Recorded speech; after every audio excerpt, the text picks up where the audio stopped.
Okay, I'm going to tune. We'll start in 10 minutes. Just ignore me.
for being early.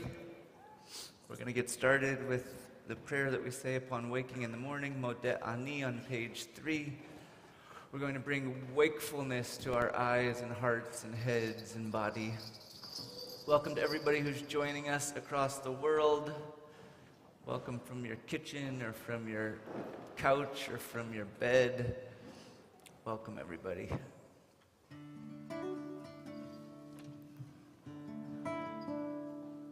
How's this go?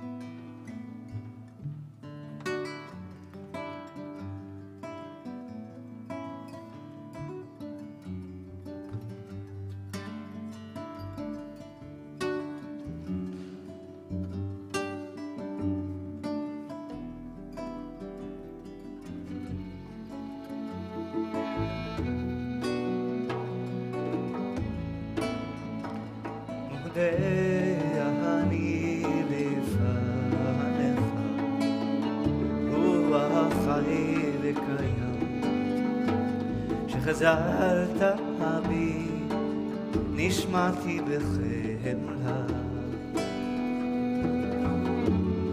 באמונתך. מודה אני החי וקיים, שחזרת בי, נשמעתי בחמלה, באמונתך. Open your throat a little bit.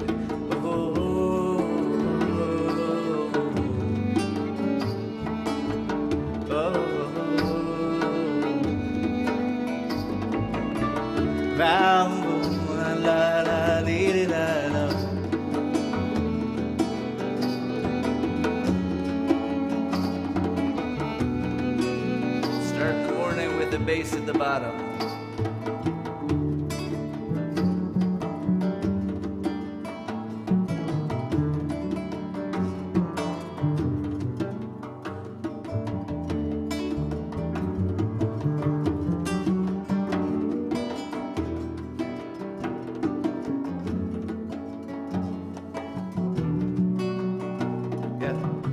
Go, Donnie.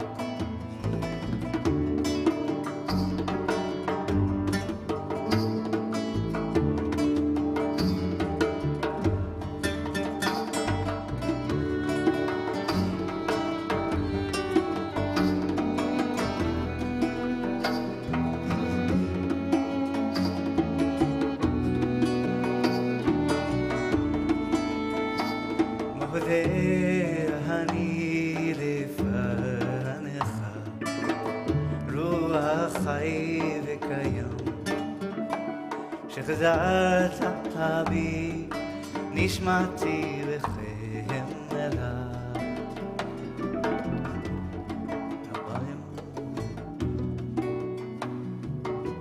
Your soul was planted back into you this morning. Every morning.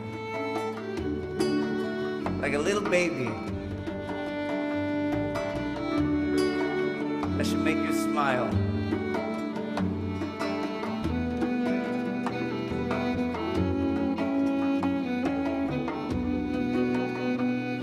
Last time, a little hum. Oh, oh, oh, oh, oh, oh, oh.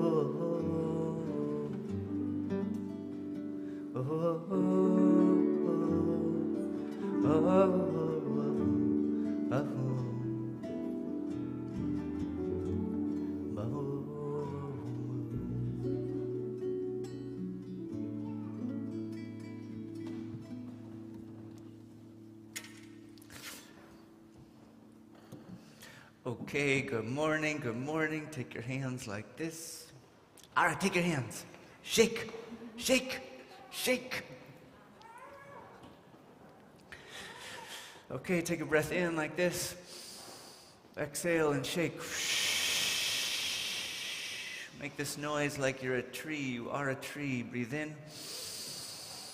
Adam, you are named for the clay, the earth. You are a tree. Shake like a tree. Breathe in like this. Last time shaking. Asa, good morning in the rafters. Looking good in your suit. Okay, this time breathe in. We're going to groan all together really loud. Breathe in. Exhale. Oh, you're releasing all of 5782 right now. It's all gone. Breathe in. Don't hold any of 5782. Oh. Come on. I know you still got more of 5782. Breathe in. Exhale at home too. Oh. We can't be shy with each other. 3 more of those. Breathe in. Sing for your neighbors like this. Oh. We're singing to each other with all the noise we make. Breathe in. Exhale. One more soft groan. Breathe in. Exhale. Oh. Okay, now we find the heart of stillness. Good morning, Nadia. Breathe in. Fingers to the heart like this. Breathe in. We're going to try and access a deep inside each of us this morning. There's a deep, deep, deep, deep inside each of us. Can you begin to dig it like you're excavating? Breathe in. Exhale. One more time from the deep. Breathe in. Exhale. In a couple of moments, our friend Coco is going to come up and really get into our bodies. But before we do that, we're going to sing you another song, another wake-up morning song. And so really start to feel into the freedom of your body and to let go of anything you assume about what it means to be in the prayer space. We can be really free and fluid with our bodies. We're going to sing a morning song, Ashir Oz, a dawn song on page 4.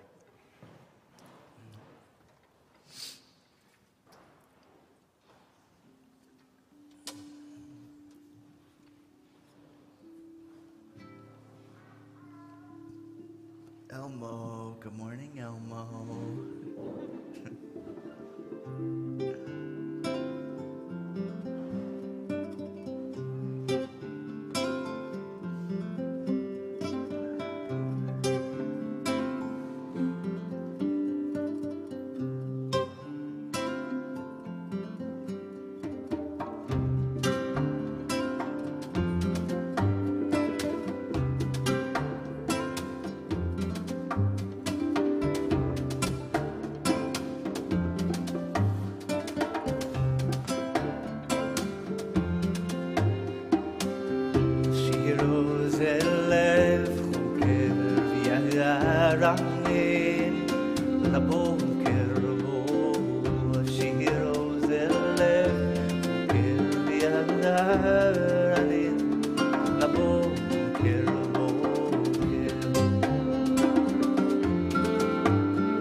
אל לב חוקר ויערנן לבוקר בו.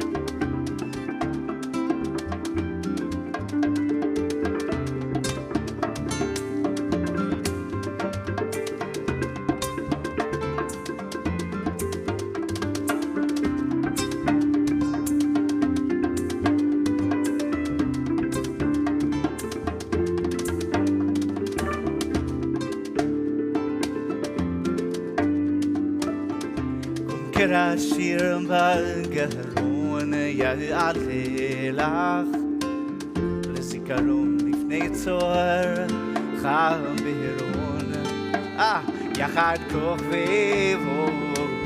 Good morning, Ezra.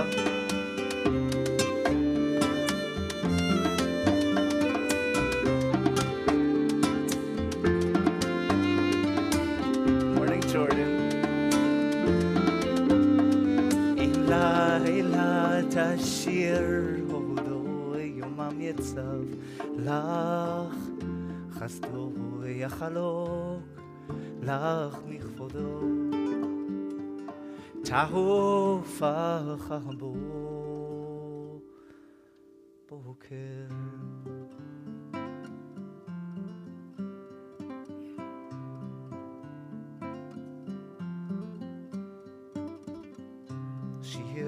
זלב חוקר יערנן לבוקר בוקר.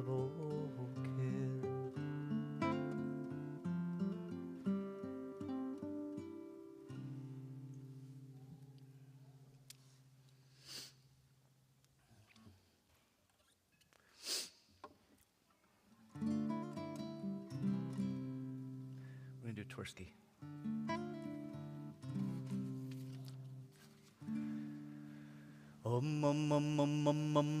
Try this with me. We gotta all hear each other. We're gonna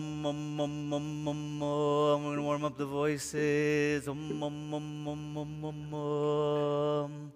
Take a breath in, then we're all gonna sing that note.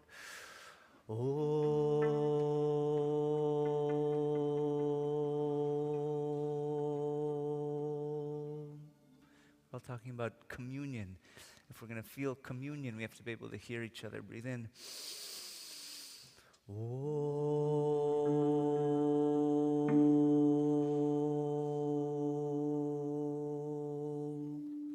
The gift of your voice is a gift to all the people around you. Breathe in and give that note one more time. Breathe in. Exhale.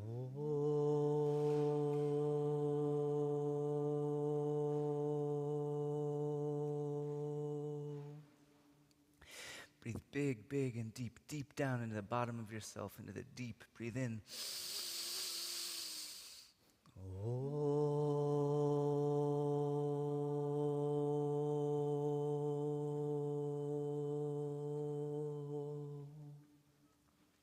The Hasidic masters in the 18th century, they wanted to make simple songs that were easy to get into. They made niguns, so you didn't have to know any of the words at all. You could just say yababum, something like that, or lai la lai.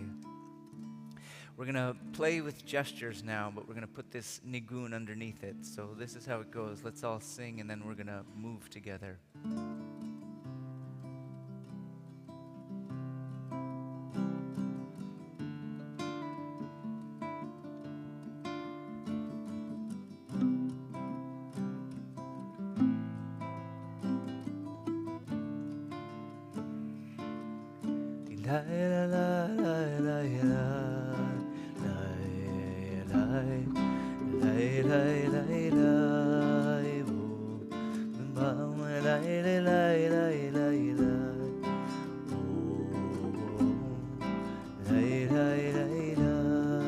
Everybody, let's try. If you're at home, you're not off the hook. can hear you. One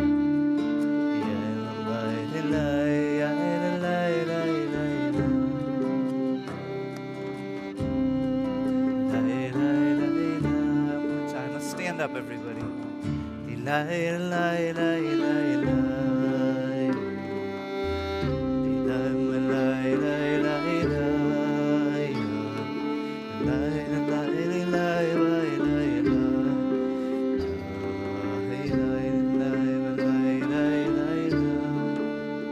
Okay, let's feel this sway.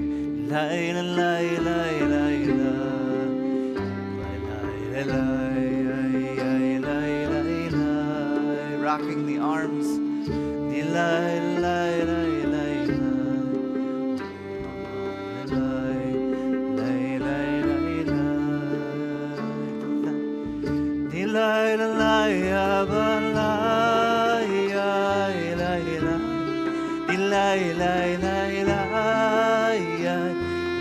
Posture of smile. Now like this, forward and back.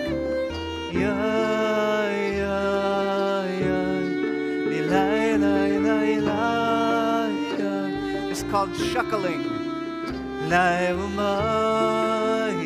Let's see. Let's play with tempo. It's hard to shuckle fast and sing slow.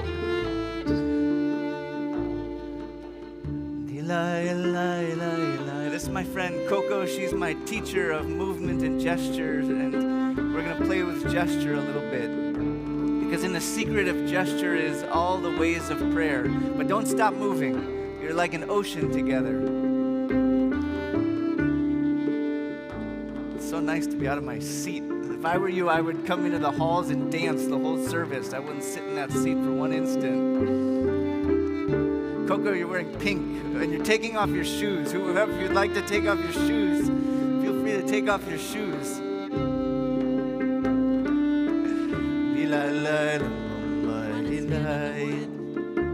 Wherever you can, give yourself some space. And let's stay with the little gentle swaying for a moment.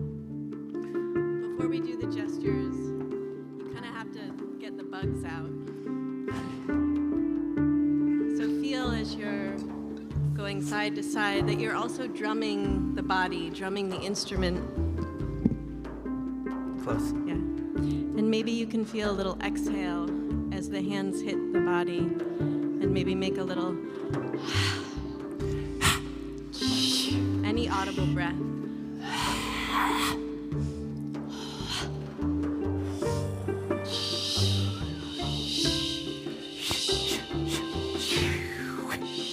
Hitting your neighbor, give yourself space, or hit your neighbor and feel good about it. Communion.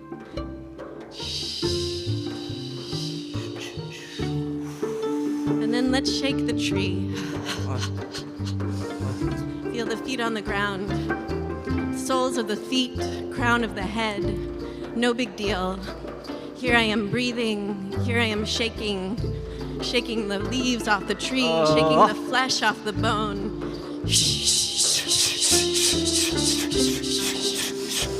Inhale through the nose, out through the mouth.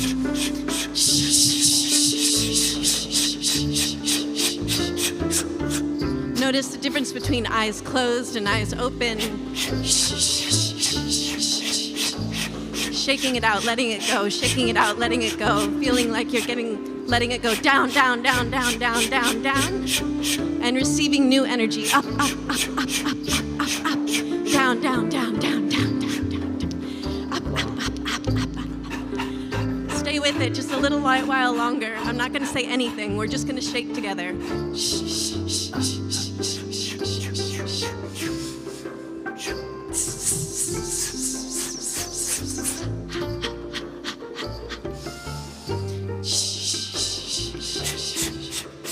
And pause. Hang your elbows and wrists. Sink your weight back a little bit behind you. Close the eyes and feel all the energy you just created and all the energy you just let go of. Here I am breathing. Here I am feeling the soles of my feet, crown of my head. No big deal. Very big deal. And float your eyes open and just turn your palms in a gesture of blessing towards one another. Turn side And take to a side. moment to see each other and be seen. Blessing each other and being blessed. Seeing and being seen. Happy New Year. Seeing and being seen. Here I am breathing. No big deal. And then gathered in, hands to the heart. Notice if you put your non-dominant hand underneath or your dominant hand underneath. Just notice. And switch.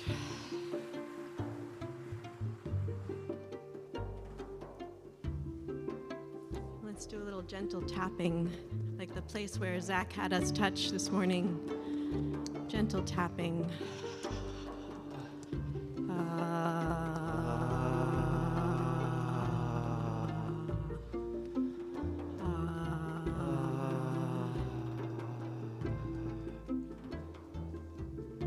And then bringing the hands down.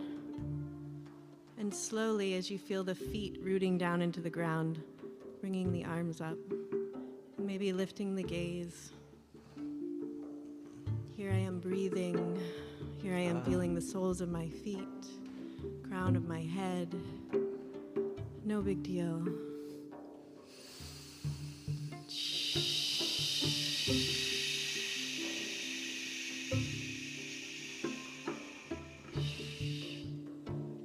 What do you see? What do you hear? What do you feel? Hands behind the ears. What do you hear?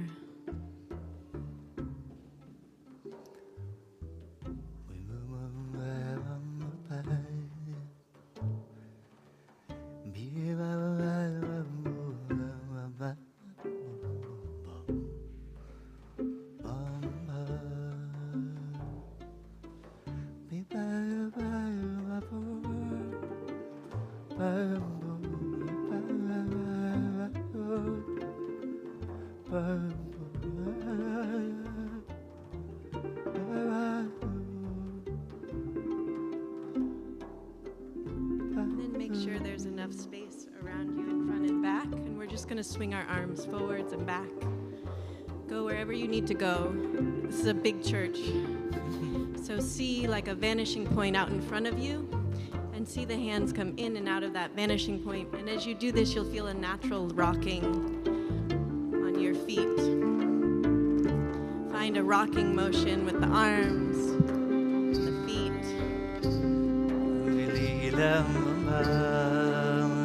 Rocking.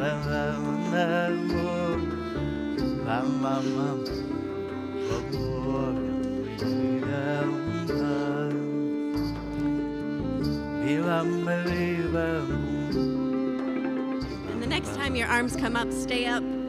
Keep reaching, keep reaching. If you can, lift up onto the toes. Keep reaching, keep reaching, keep reaching. And letting it all go. One more like that. Keep reaching, lifting up. And letting it go. Like you're slapping water now, reaching up. And then slapping water at your hips. The water from last night that Zach talked about. Slapping the water.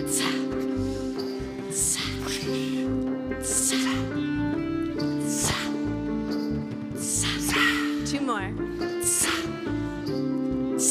Get all the air out of your lungs. Take a little mini cough.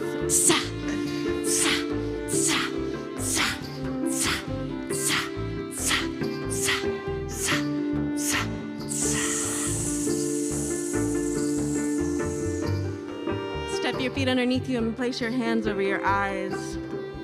Again, feeling the heart rate, feeling any energy you created in the body, soles of the feet, crown of the head.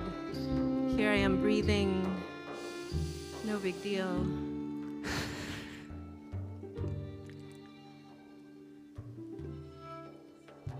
And before you take your hands away, Bow your chin to your chest.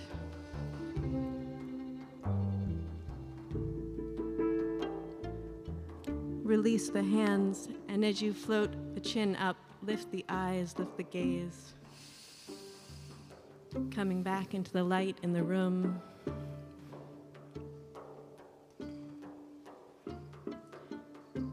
Should we go down to the ground? Yeah, whoever wants, yeah. Whoever wants to, the gesture of bringing your head to the earth. It's usually on Yom Kippur, but we're going to start on Rosh Hashanah early. If you want to get your head to the earth, now's the moment. If you want to.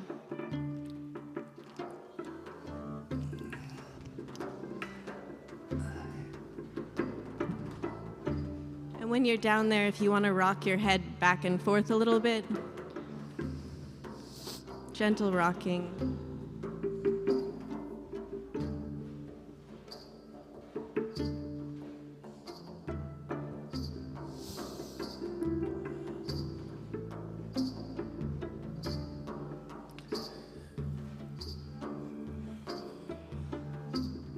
And the whole point of going down is to come up again, to rise, to lift the heart.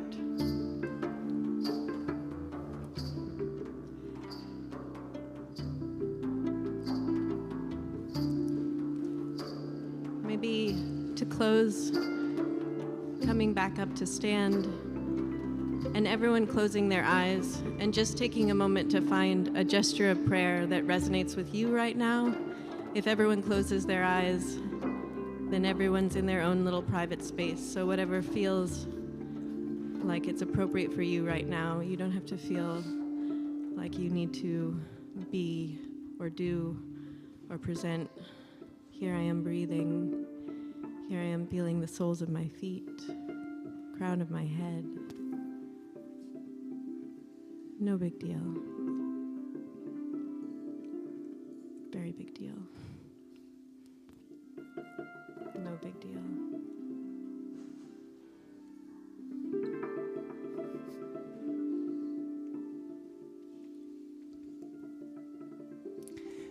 Everybody could give a little bow to Coco and thanks. Thank you, Coco. No.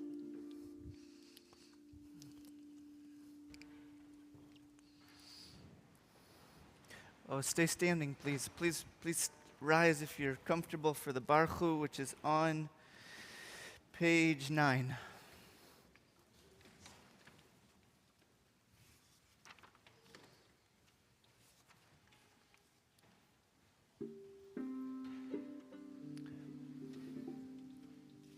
Call to prayer, we did the warm-up. Now we're ready for the heart of the service. Baruch on page 9, another nigun. Yalilai, lai, lai, lai, lai, lai, lai, dililai, halai, ba, dililai, lai, lai, lai, lai, lai, lai, dililai, lai, lai, lai, lai, lai, dililai, mai, bam, bidalai.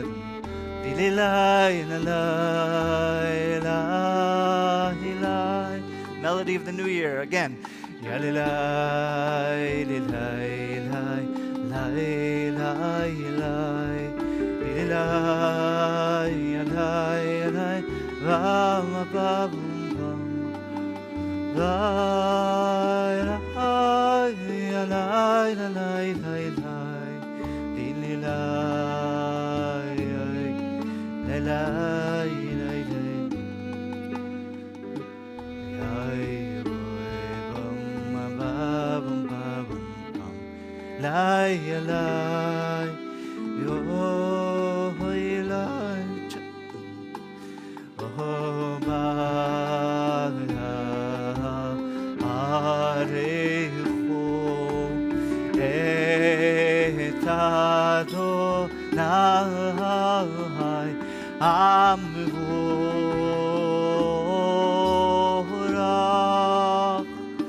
Adonai Amevorach Leolam Yahweh. alai, alai.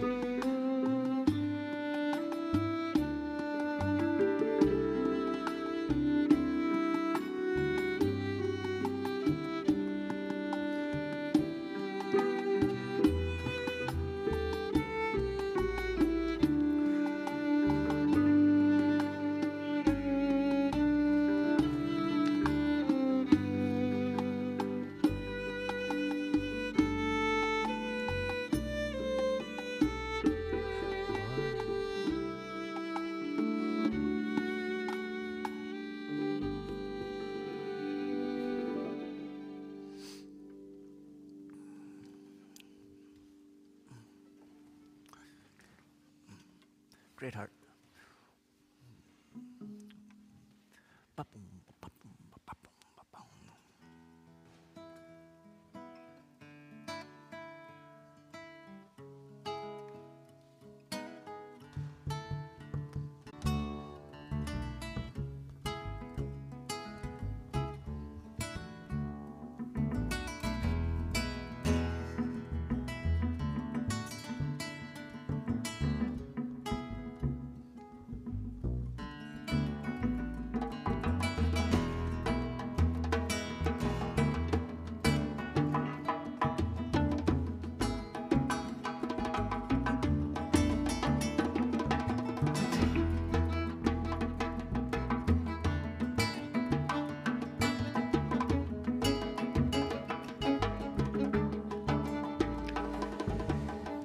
Good morning, everybody. How you doing?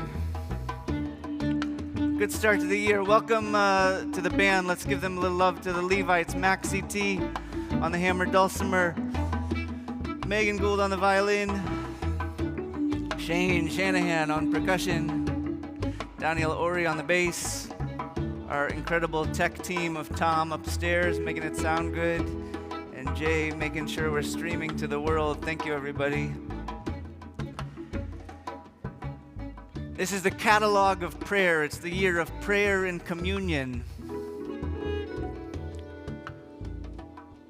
And we began last night by recognizing that in our search for what might be the composition of our year, we're going to look not for prayer, but for activities of prayerfulness. Could we fill all of our activities with prayerfulness?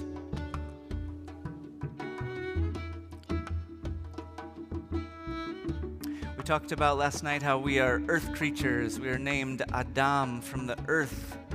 God said in the book, not let there be light. God said, let there be earth. You're composed of earth. And everything you touch, everything you see, everything you taste, it's also composed of Adamah. And so every moment is an opportunity for communion. If you recognize the life form that you're meeting as alive, tree, herb, root, wood, paper, strawberry, water, face, it's alive. And you say, thank you. Thank you, Coco. Thank you, apples. Thank you, sky. Thank you, friends. Thank you, Ellie. Every moment can be full of prayer, prayerful, communion. There's a part of us deep down inside that's always praying. There's a thing at the heart of the soul, the Nekudah Pnimit, that's always at prayer. And when your outward activity is prayerful, it brings your whole being into peace. That's the very thing we need in the world right now. When the inner soul sees the outer activities of the being in prayerful activity, no matter what they are, comes Shabbat, comes rest. And whatever you do afterwards is better because your activity was prayerful.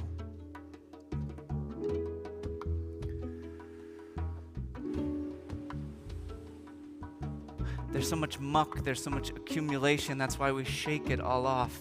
It's like a process of excavation, of dusting off, of digging into the deep. We're digging into the deeps of our being. Prayer digs into the deep, and inside we find a reservoir that's available to us always. And that's the body of water of faith. Faith from nothing else, but from the well dug inside of ourselves, there's a pool. to sing Ahava Rabbah. I hope you'll chant it with me. Ahava Rabbah Avtanu. Ahava, Ahava, Ahava Rabbah, Ahava Rabbah. Feel your heart. Ahavta.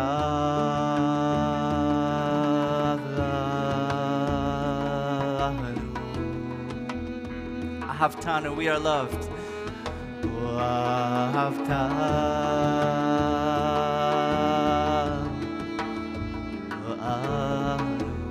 One more time. Ahava Rabbah. Ahava.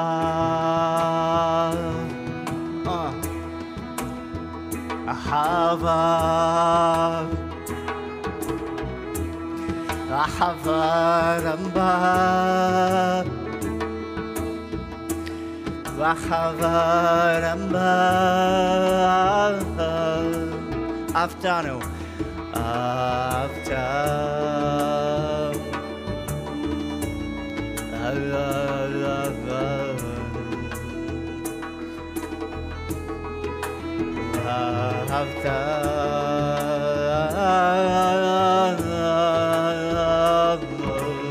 Go ahead, Max. Oh.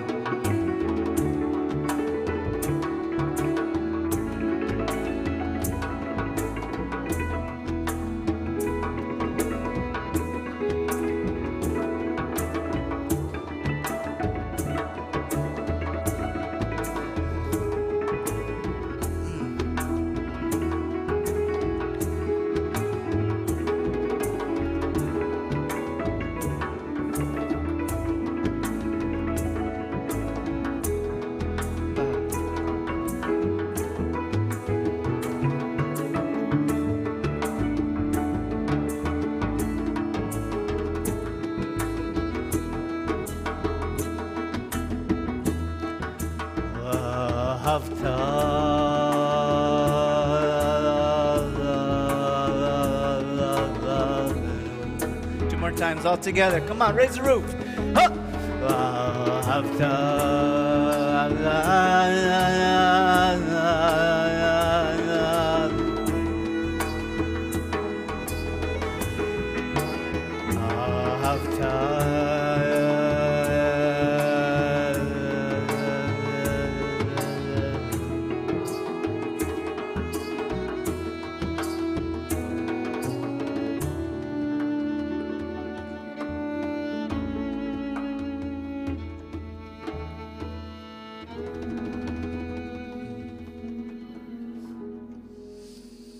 Take a breath in and close your eyes for the Shema.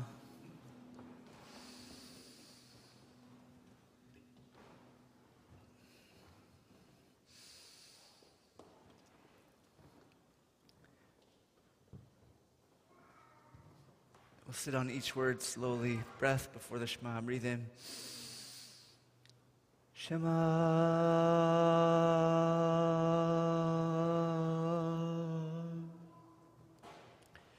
Yisrael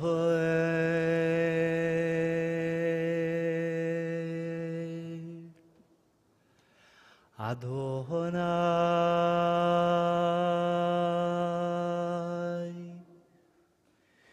Eloheinu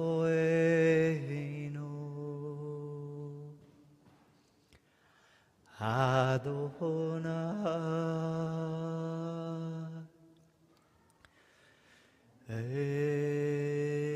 Echad.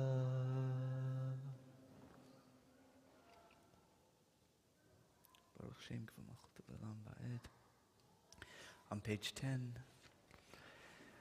V'ahavta ha'ehit Adonai Elohecha, or 11, b'chol levavcha u'b'chol nafshecha u'b'chol meodecha, v'ayu hadvarim ha'ele, asher anochi mitzavecha, hayom al levavecha, v'shinantam levanecha, v'dibarta bam, b'shivtecha b'veitecha, ולכתך בדרך, ובשכבך ובקומך, וקשרתם להיות על ידיך, והיו לטוטפות בין עיניך, וכתבתם על מזוזות ביתך ובישעריך.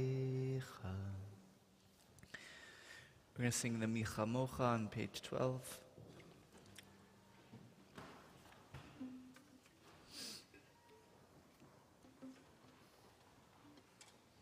Is our friend Jess here? Jess is here. Jess, in the middle, we're going to have you read. In the middle of this one. Want to intro again? Yeah, that's good.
Sing together. Micha mocha Bahelim Adonai Micha mocha Nedar lakodem Nohora Tehilot Osei Feli Malechutecha Rahuvanecha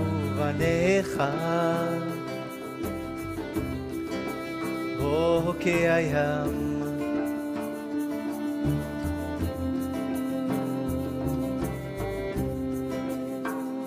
No words.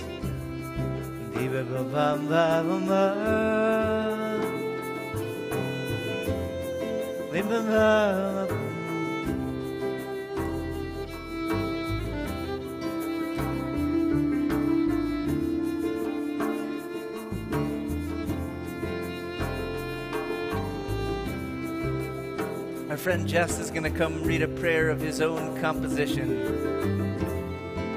Not of his own composition. A prayer that we don't know if it was composed in the night or the day.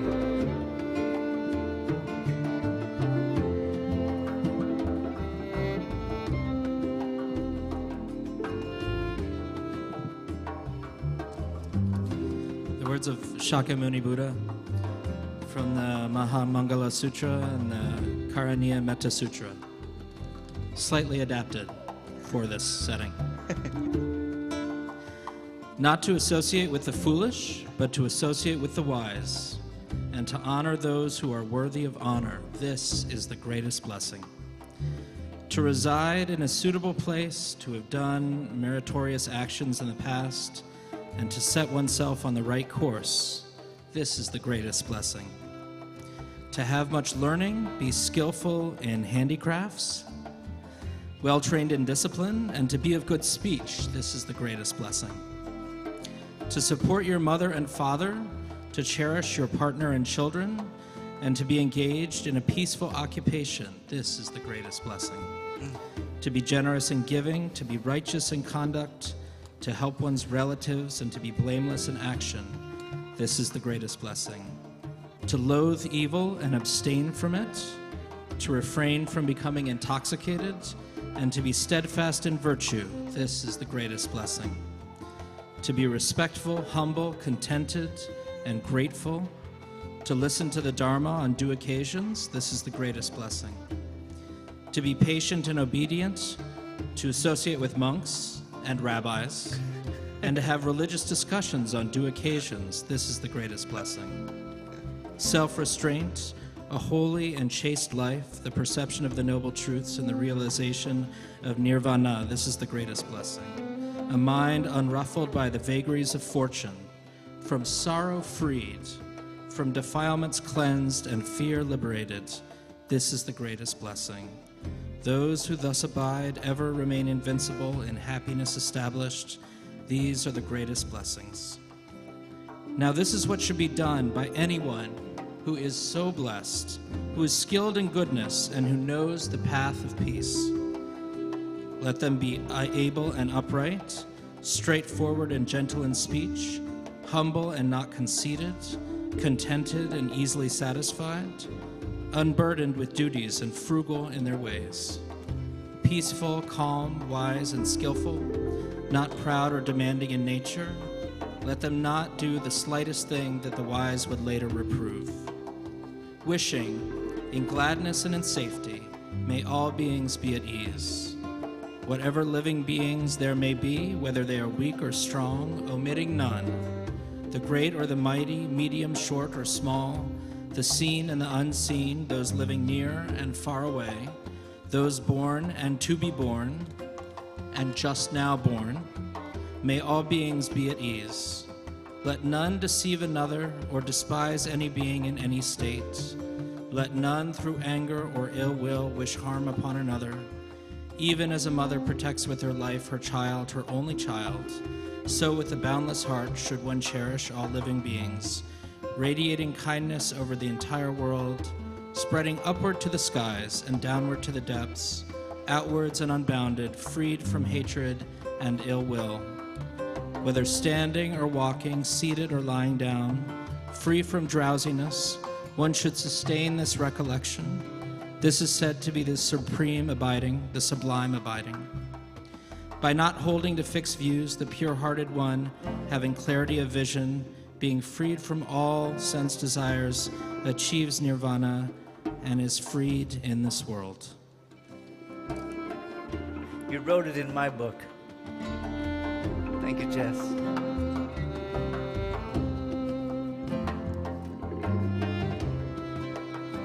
Zeli anu ve'ameru Adonai imrov ve'olam poel Gar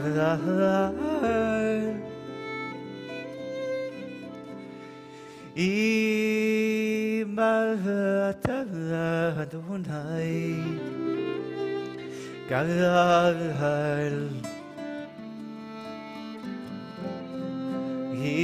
Israel.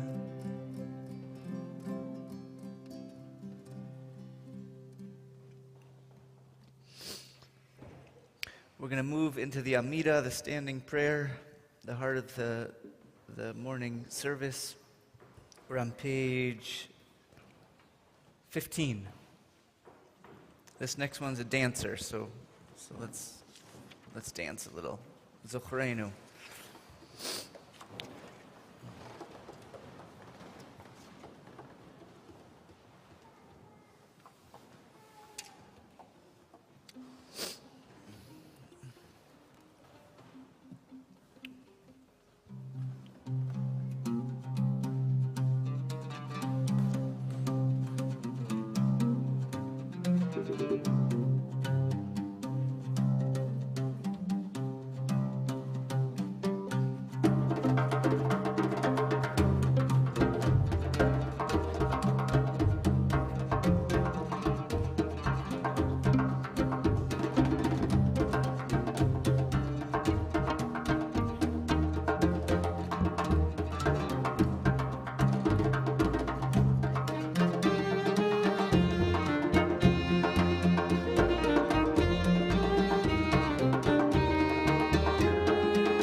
חפץ בחיים, זוכרנו לחיים, מלך חפץ בחיים,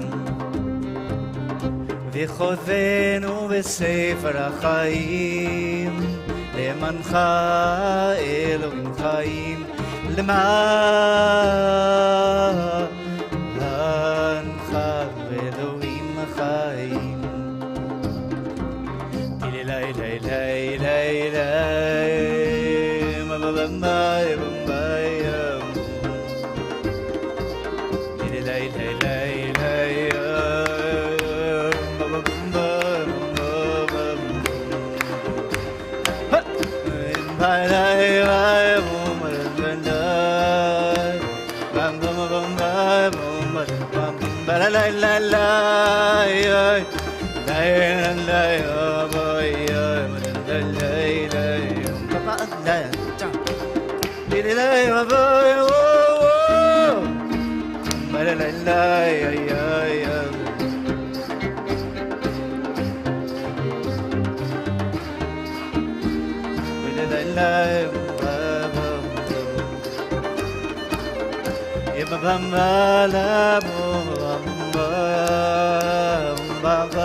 Donnie, will you drone us on D?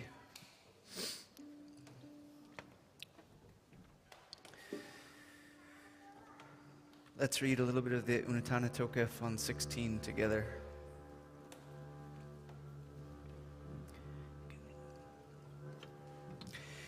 We give to the deep holy of the day, for it is tremendous and filled with awe. Within it, divine royalty attested, your throne established in loving kindness, and you sit on that throne. Unatana tokef kedushat hayom ki hu nora v'hayom uvo tinaseh malchutecha v'ikon b'chesed kisecha v'teshev alav b'emet. With me in truth you judge and see, know and witness and scribe and seal, reckon and count. You remember all that is forgotten. You open the book of memories. Read its stories, the imprint of every human being contained within.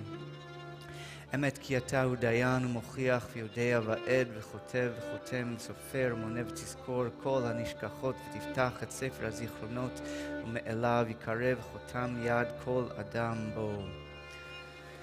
With a great shofar it is sounded, and a thin, silent voice is heard. The angels alarmed and dread, and fear seized them as they sing, "Here is the day of judgment, on which the host of heaven are judged. They too are not assumed blameless, all creatures passing before you as a herd of sheep. As a shepherd herds his flock, moving his sheep beneath the staff, you pass, count, and record the souls of all living things. Cut a limit to every life and write their letter. Shofar gadol yitaka v'kol dmama daka. This is the prayer of fragility. To be a being of earth and clay is to be so fragile. The souls inside of us kept so very thinly. To have a child is to know and be scared. To be a mother is to be different than to be a father. That at any moment their life could go out. That we lose so many people and the fabric of our being is torn away because we're composed not as individual cells but as collectives. The tearing of one is the tearing of each of us. We don't know who will be standing here next year. And if we live with that fragility on our hearts, it changes our lives.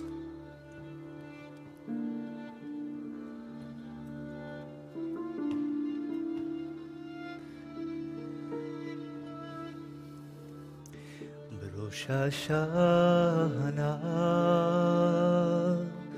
ikatevon Uviyom Tzom Kippur, Uviyom Tzom Kippur, Yichatemun.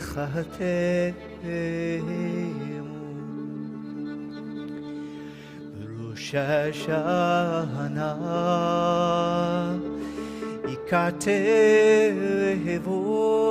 Uviyom Tzom Kippur, Uviyom Tzom Kippur, Yichatemun.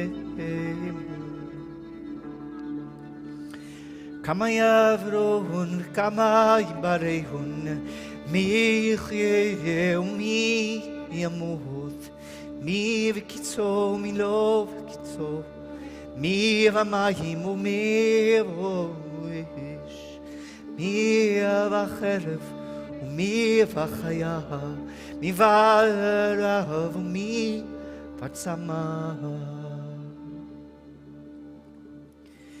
Rosh Hashanah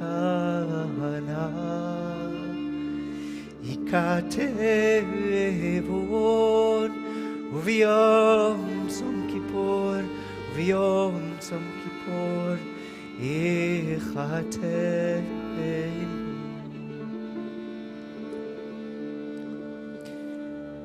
Mi v'arash u'mi v'magefa mi v'chanika u'mi v'skila mi yanuach u'mi yanuach mi shaket u'mi yitoref mi shalev u'mi yityaser mi ani u'mi yashir mi yushpal u'mi yarohom. Rosh Hashanah Yichatemun V'yom Tzom Kippur V'yom Tzom Kippur Yichatemun. Teshuvah u'tfilah u'tzedakah ma'avirin et roah hagezera. The prayers we pour forth from our being, the prayers we pour from the deep of us, can change the future.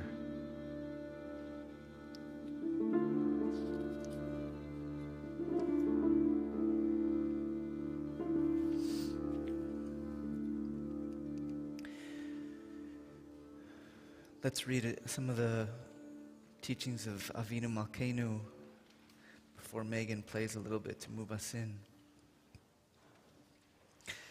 I'll read the Hebrew, you cover the English. Here we go. Avinu Malkeinu Chatanu Lefanecha on 20. Great Mother, we have sinned before you. Avinu Malkeinu Ein Lanu Melech Ela Ata. Great Mother, we have no sovereign except you. Avinu Malkeinu Aseh Imanu Leman Shemecha. Avinu Malkeinu Chadesh Aleinu Shana Tova. Avinu Malkeinu Batel Me'aleinu Kol Gzerot Kashot. Avinu Malkeinu Kaleh Dever V'chera V'ra'av U'shvi U'mashchit V'yavon Mibnei Vritecha.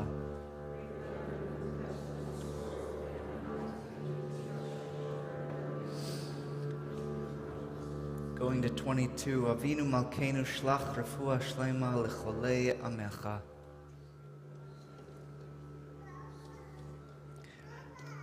Avinu Malkeinu Zachreinu B'zikaron Tov Lefanecha.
Avinu Malkeinu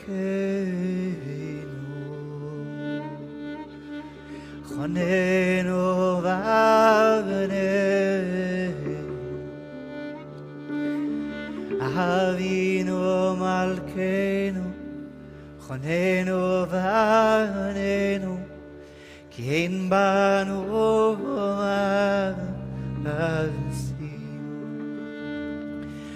Avinu Malkeinu Chonenu V'avneinu Avinu Malkeinu Chonenu V'avneinu Ki ein banu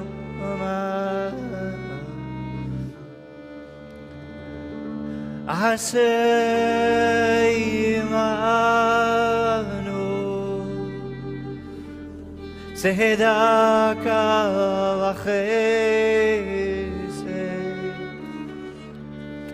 Asay imanu tzedaka v'chesed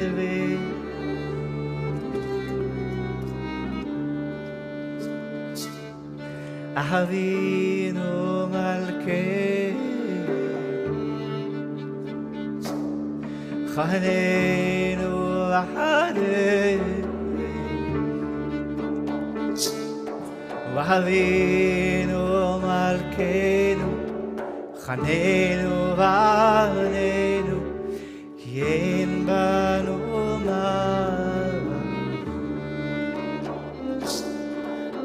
Asay imanu tzedaka v'chesed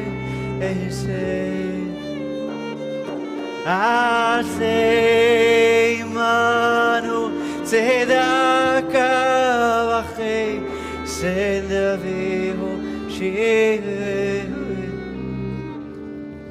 All together.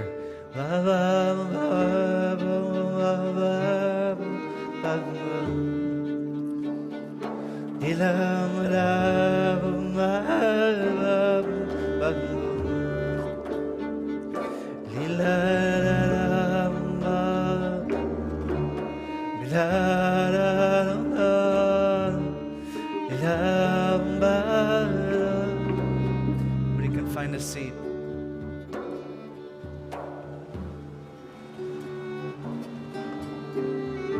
Beloved Zivar is going to come teach a little bit.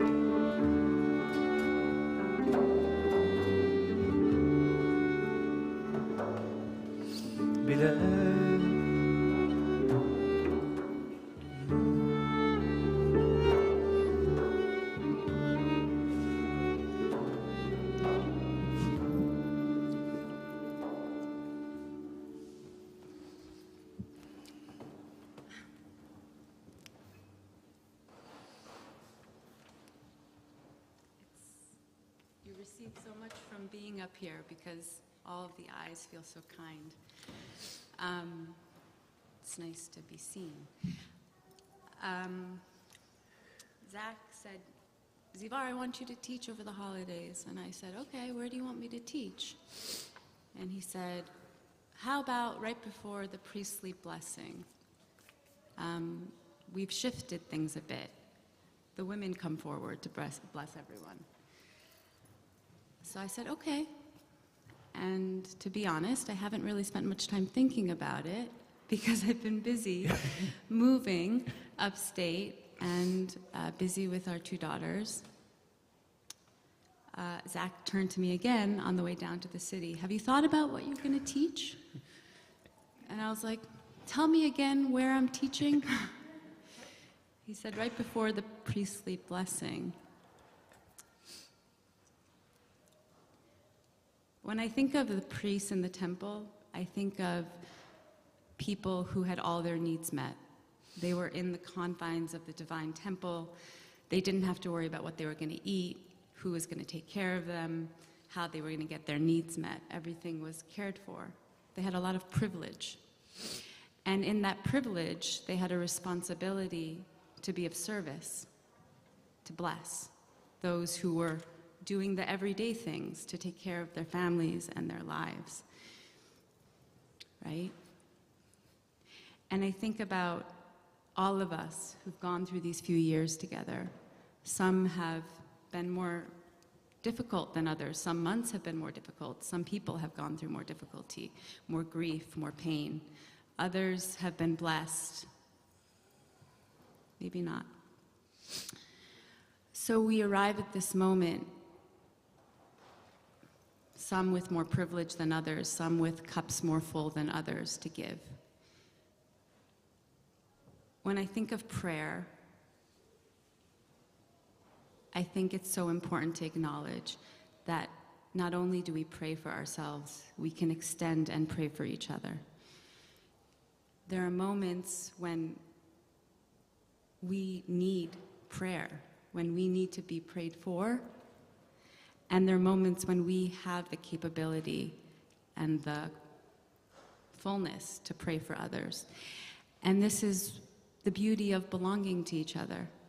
And this is the beauty of being in community.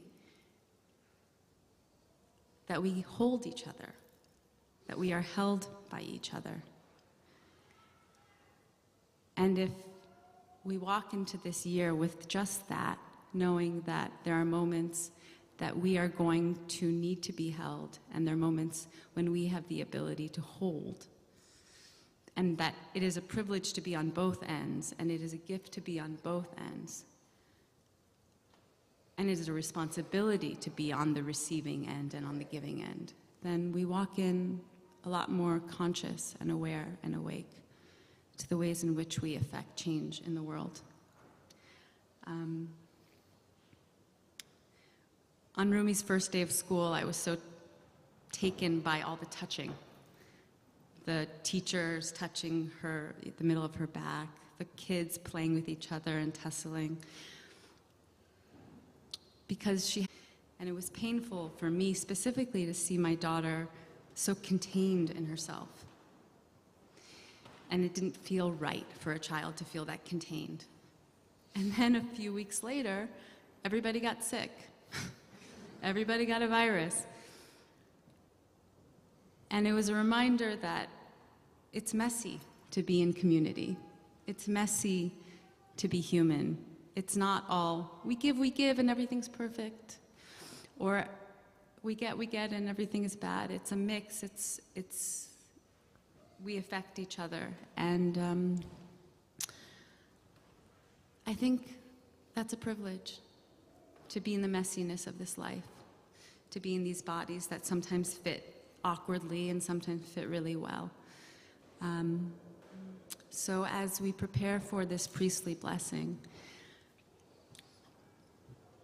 think about the ways in which you are able to give and the ways in which that you need to receive, and know that both are deeply important. When I was growing up, my parents, my mom specifically, was incredibly generous, and she gave and gave and gave, and it felt a little bit like martyrdom, like it was just always giving. And I wanted so much for her to feel the intimacy and the vulnerability of receiving. So this is something I work with. So as we prepare for this priestly blessing, I offer my blessing. I feel very full of love in this moment, receiving your eyes, that you receive this love that is coming toward me back to you, and that you are able to step into whatever is being called of you this year, whether it is to surrender and to receive with vulnerability, or to know your courage and your embodiment and your strength in giving. Thank you. And we're going to ask all the women to step forward, because it's time. It's time's up. Time for the women to bless the community. Beautiful. Thank you. Please come over, people. Everybody can rise. Rise.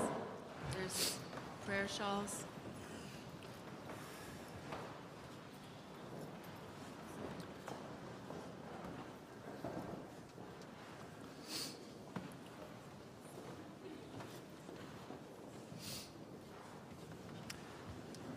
There's a couple of rules. You can't look upon the priests and priestesses as they're blessing.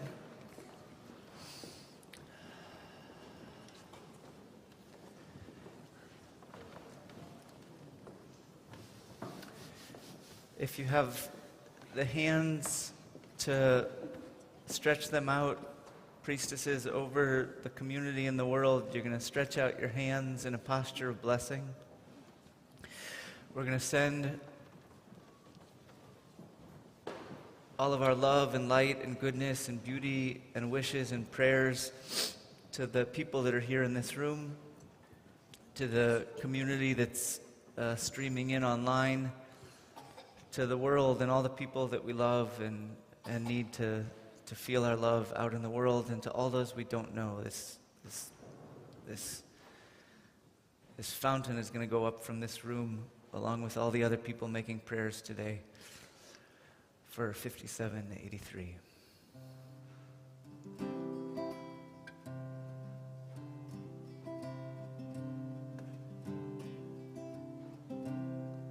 Yivarechecha Adonai, Adonai, Vishmerecha, Veishmerech, Hecha, Yair, Yair, Adonai, Adonai, Panav, Panav Elecha, Vichuneka, Vichuneka,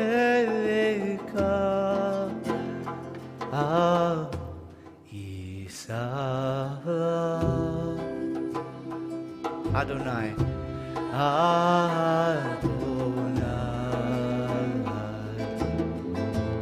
Panav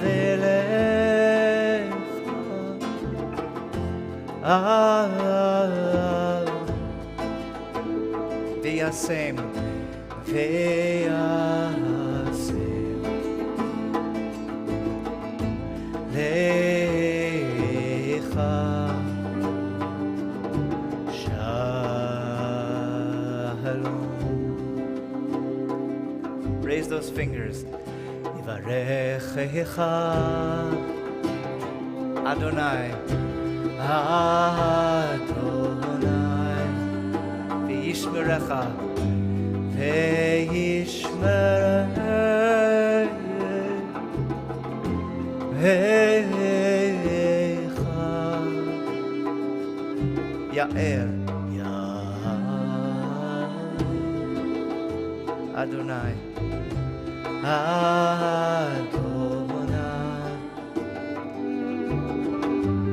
Panav Elecha, Vichuneka, Isa, Isa, Adonai.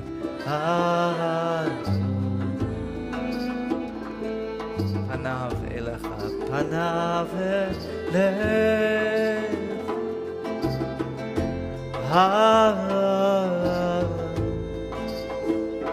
V'yasem, v'yasem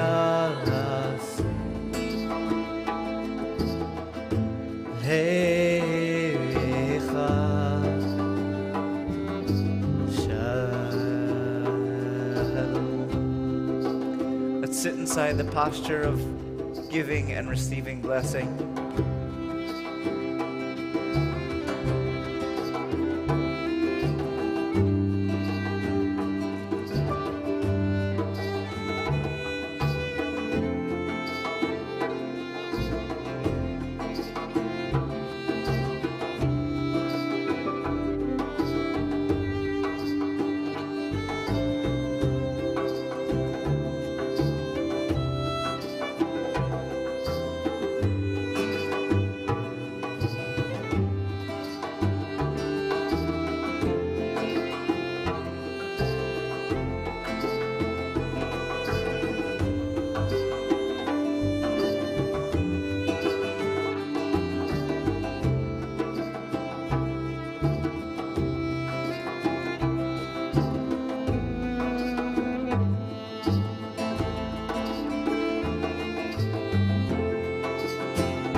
Priestesses, you can find your way back.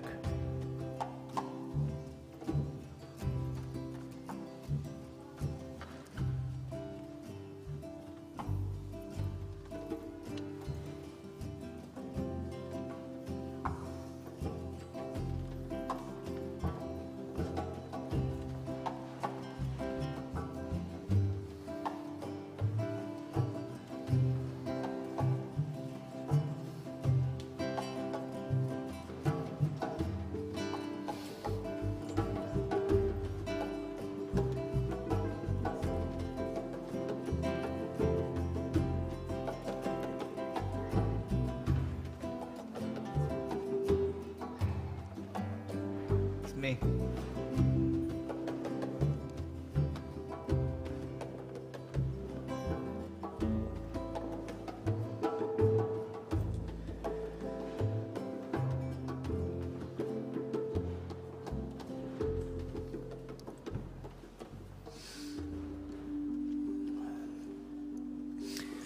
It's my honor to invite up my friend Antonietta, who's going to take the Torah for us out of the ark. We have to move. I'd give you like a stretch and pause, but we're making movement. Everybody doing good? Good. Good. Happy New Year. I'm going to do Adon HaSlichot when we dance. Sorry. We're going to call out the Shema, and you're going to respond after us. Shema Yisroel Adonai Eloheinu Adonai Echad. Shema Yisroel Adonai Eloheinu Adonai Echad. We're going to do a little dance with the Torah. Antonietta is going to walk around. You can give a kiss to the scroll like this. Frank's going to be her accompaniment, so in case she needs a little assistance with the Torah, Frank's got her. We're going to clap and groove. This is also 3 minutes of schmooze time, so you can meet your neighbors and say hello and get a little schmooze in, but it can't be too long because we got work to do. So, one, two.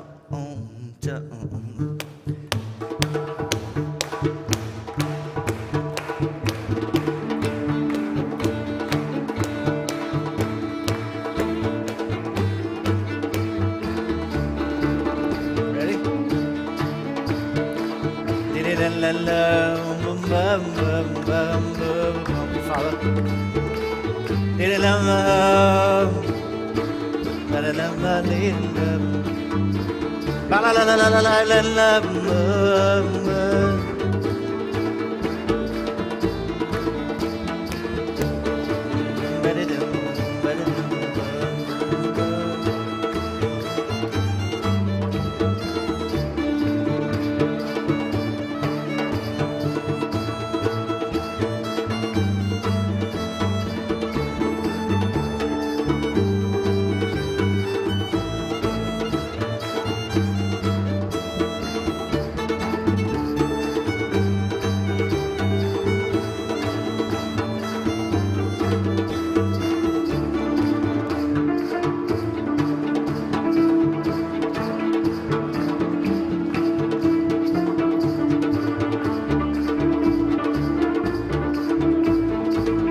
Get those schmoozes in now. Get those schmoozes in.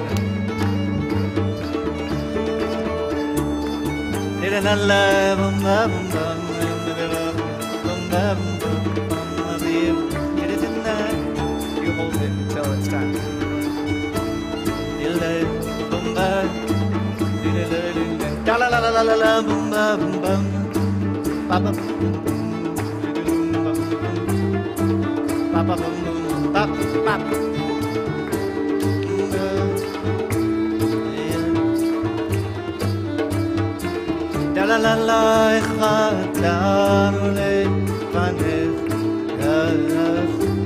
Last one.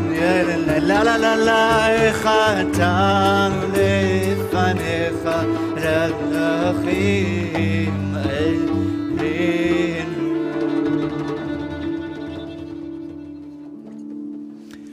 You may be seated.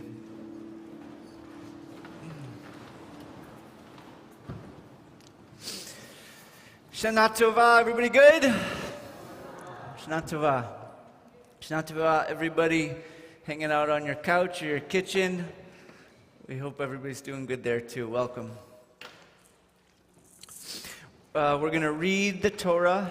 We're going to read the story of creation. Last night we told an alternate creation story. It's up on YouTube if you missed it, so you can go back and check it out on YouTube.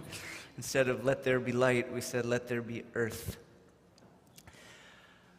We're going to read Genesis, and I'm going to teach 3 different little pieces before each of the readings. And we're going to read the Torah right here, and before each one, anybody who wants to come up and be around the Torah for the Torah reading for that theme of the Aliyah, you can come and be close to the Torah and receive a blessing on the new year.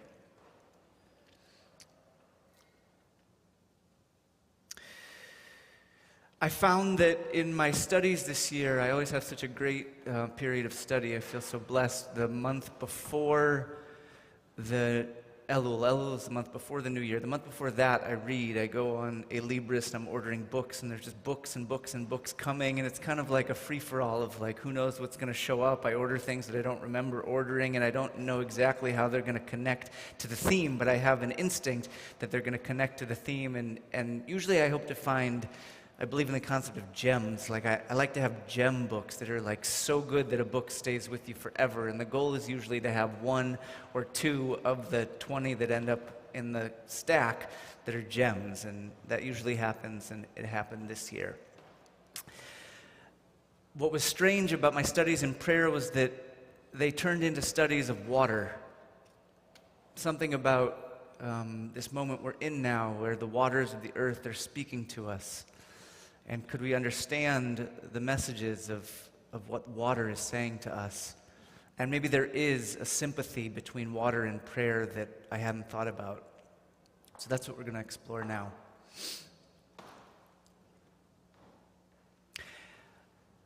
One of the almost gems was a book by a man named Raphael Patai, who was, the book is called Man and Temple, and it tells the story of the ancient temple in Jerusalem. And I was intrigued by it because that was the site of communion. Mircea Eliade talks about breakthroughs in plain, that the mystic is after breakthroughs in plain, that in all the constructions of the world there is three parts. There's heaven, there's the world we dwell in, and there's a lower world. And spiritual experiences of communion have to do with breakthrough in plain. And so I wanted to go investigate the temple as the site for breakthroughs in plain. Raphael Patai has written other books that I've fallen in love with, and he's this strange figure where I feel like our souls are connected in some weird way. He left Budapest in 1933. He was trained as a rabbi, but when he got to then Palestine, he was content with just the study of the ancient texts and no need for their performance, and I feel some kinship with that sensibility. And he's written books. He wrote the book, so when we did the Year of the Priestess, he wrote the book called The Hebrew Goddess. He has a book on the Messiah texts, and this book is called Man and Temple. And he describes that he had an office. He was the first doctoral student of the Hebrew University, my father's alma mater, in 1933. He described sitting in his office that looked out over the valley. The window had a view of Mount Zion. So as he was writing the manuscript for the book, he would get up to the window and look at the place where the temple had been. He could just get up and see it, no longer there. There, the western wall beneath it, which was an outward wall, and the dome of the rock. That golden orb at the top of what's called the Temple Mount, that most Jews, when you go to, has anyone been to the Temple Mount?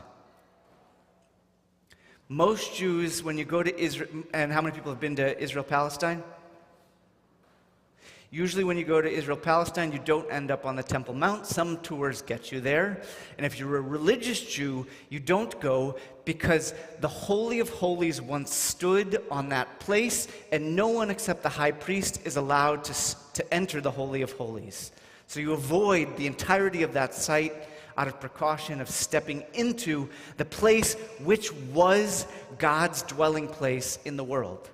No one was allowed to be in there. It was God's house. You could enter, the high priest could enter once a year on Yom Kippur, and he had to go in with a rope tied around his foot in case he died inside and needed to be pulled out. Raphael Patai ascended to the Temple Mount in 1933 with a friend by the name of Sheikh Ahmed al-Kinani, who became his friend and toured all the areas of Jerusalem that a Jewish man from Budapest didn't have access to. And they ascended the Temple Mount, and they went around, and I forgot to tell you, I was there. I was on the Temple Mount with a group of priests. It was a group of rabbis and a group of priests, and we were doing a tour of the sacred sites of Israel, and I was in the heyday of my spiritual practice, so no matter what sacred site we ended up at, mystical state. Immediately, the Temple Mount, I had light beaming out of my hands. I could feel the energy of the place.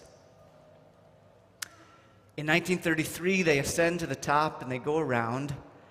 I was not allowed to go into the Dome of the Rock because I'm not a Muslim. Non-Muslims are not allowed to enter the mosque.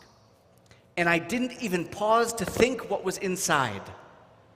Have you seen that picture of Jerusalem how many times with that golden dome? And have you ever stopped to wonder, hey, I wonder what it looks like inside of there?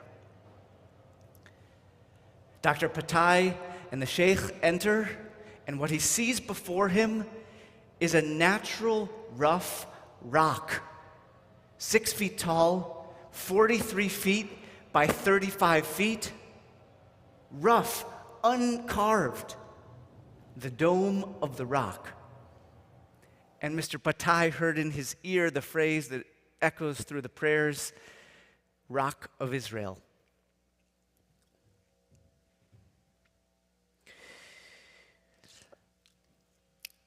in the days when the temple was around that rock and the Holy of Holies was built atop that rock, the most important festival was not Yom Kippur. The most important festival was the 7-day Burning Man-like festival of the water drawing, which we do as Sukkot, but it was a water festival. The New Year prayers ended with water. And it was 7 days, 24 hours long that went like this. They'd wake up in the morning, there would be morning prayers. Then they would go and they'd have to pray in the little synagogues around. Then they would come back for an additional prayer, additional sacrifice because it was the holiday. Then they would go have lunch, they would play sheish beish in the street. They would go and collect willow branches that were going to be essential for the ritual. They'd come back, there would be an evening sacrifice, they'd go to more prayers, and then at nighttime, the real party began. There was a giant menorah that you could sift wheat in its light at nighttime because the light was so bright. The wicks were made from the underwear of the high priests. I don't know why. They were flammable. The rabbis all had like juggling tricks. The rabbis juggled flames. They did acrobats, and these are recorded in the Talmud. I'm not making this stuff up. It's all recorded in the Talmud. One guy did backflips. The other guy had a move where he would like jump up and then land on his thumbs and then jump back. And then at the crow of the rooster, the party ceased. The shofars began to sound, and the people left out of the water gate of the east and made a descent to the pools of Shiloam, Mei HaShiloach. There was a reservoir of water from the Gihon springs that are the life force of what that place in the world lives on. They would descend to the pool, everyone, all the pilgrims that had come to the city, with a golden pitcher. They would dip the golden pitcher into the water, and they would go back up to where they had come, to the area of the water libation. Okay, and I walked into the church yesterday, and right here, look, we've got a water altar, and we've been making prayers over water, just like they had done. It was here, it was standing here. I've never seen it here before.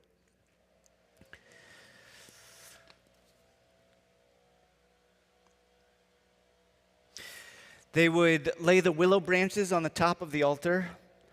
They would blow the shofar. They would circumambulate, singing, Ana Adonai Hoshiana.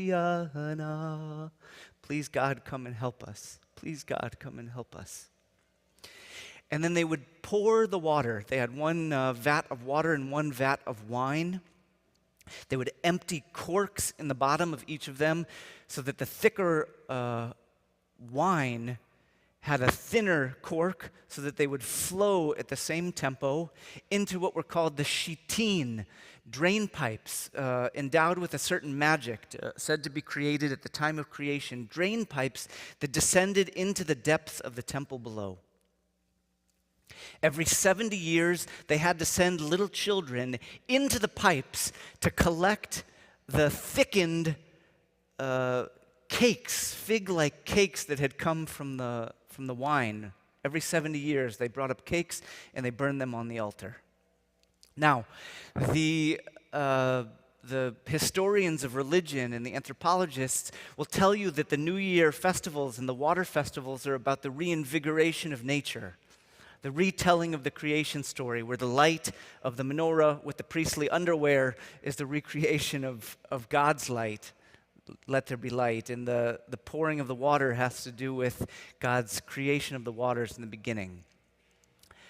But the real answer is hidden in another story, a story inside of the story that I'm going to tell you now of King David creating the temple itself.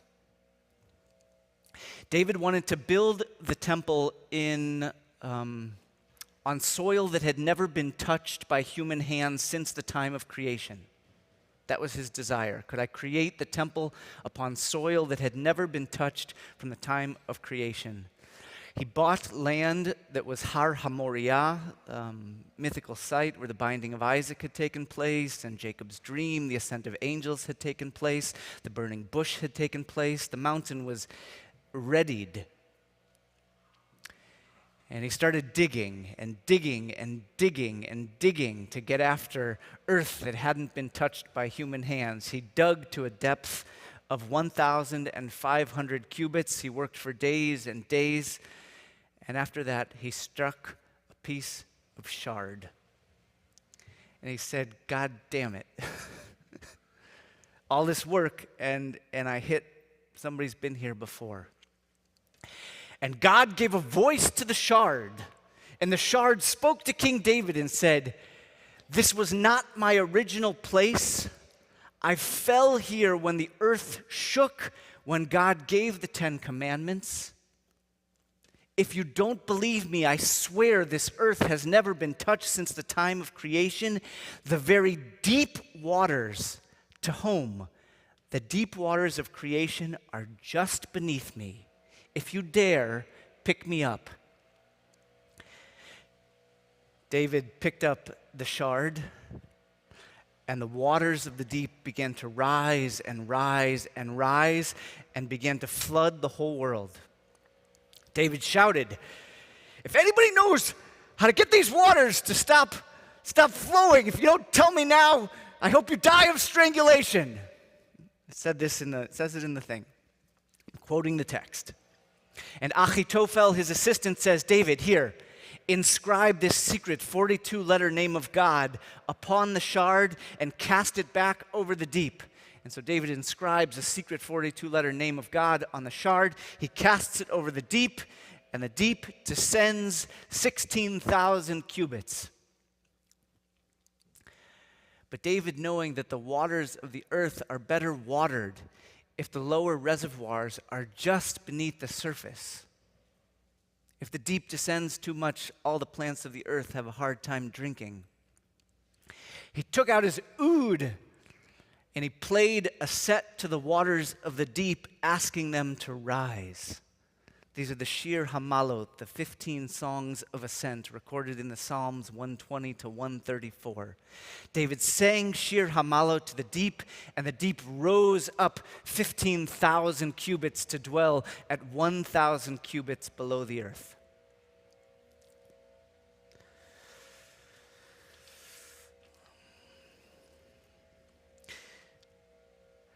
The shard of that story is the native stone atop the rock. The place that still to this day is a site of great turmoil, where all the wars of that place begin with an intrusion into the dome of the rock, has nothing to do with the holiness that is above the ground. The sacredness of the temple site has nothing to do with the temple above ground, everything to do with the waters of the deep that are below it. This is the paragraph from Patai's book that is the best. Just as the body of an embryo is built up from its mother's womb, from its navel, so God built up the earth concentrically around this stone, the navel of the earth. And just as the body of the embryo receives its nourishment from the navel, so the whole earth too receives the waters that nourish it from the navel. The waters of the deep crouch underneath the Shtiah stone at a depth of 1,000 cubits, and down to them reach the Shittin, the drain pipes also created at the time of creation. Thus, when the waters of libations flowed down from the bowls on the altars into the shafts, they finally reached the waters of the deep and could so fulfill their mission. They raised the level of the deep, a task in which, as we have seen, they were assisted by the songs of ascent. Now, as the subterranean waters that supply the whole earth all issue from this place, the raising of the waters of the deep here set the whole invisible irrigation system of the earth functioning. If we told a different creation story, where not light was water was primary, we would understand that depth is the most important capacity in the construction of human beings, in the construction of the map of God, and how we commune with each other, access to the deep. God does not say, let there be light, let there be water.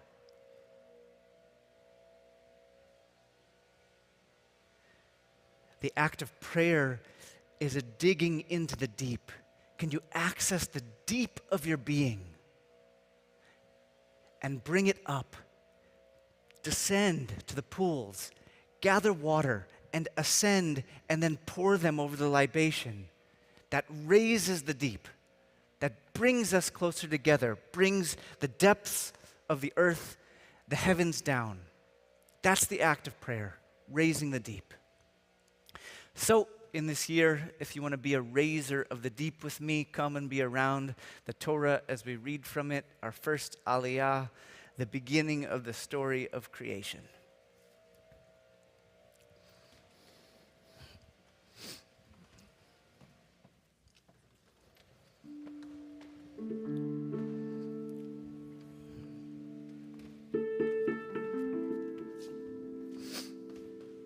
Come get an Aliyah. Come get blessed. Abby and Catherine, will you hold the Torah for me? Come here. One of you on this side.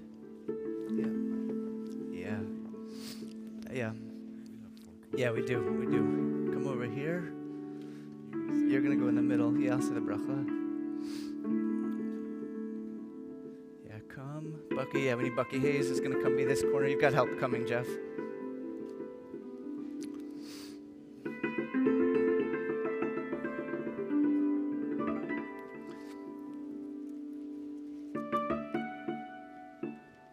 Just 3 verses, Dad. Yeah, do you want a tallis? Okay. Yeah, get that corner from Jeff. Bucky's going to hold the corner for you.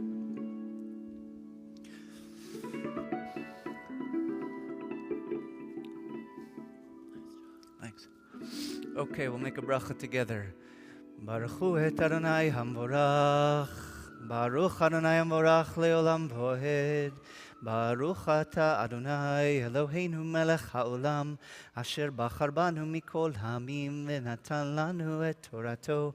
Baruch ata Adonai noten haTorah.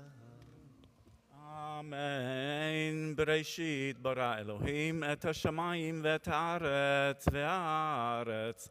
הייתה תוהו ובוהו וחושך על פני תהום, ורוח אלוהים מרחפת על פני המים. ויאמר אלוהים יהי אור, ויהי אור.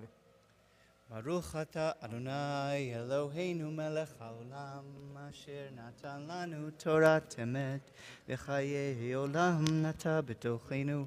ברוך אתה אדוני נותן התורה. May everybody who came up with a blessing be courageous and mighty in your digging of the deep, and may all those people around you be really blessed by everything that you bring forth. We say Amen. Everybody can sit. Go, pull this back up. You're going to hold it in the meantime and come back for the next one. Yeah.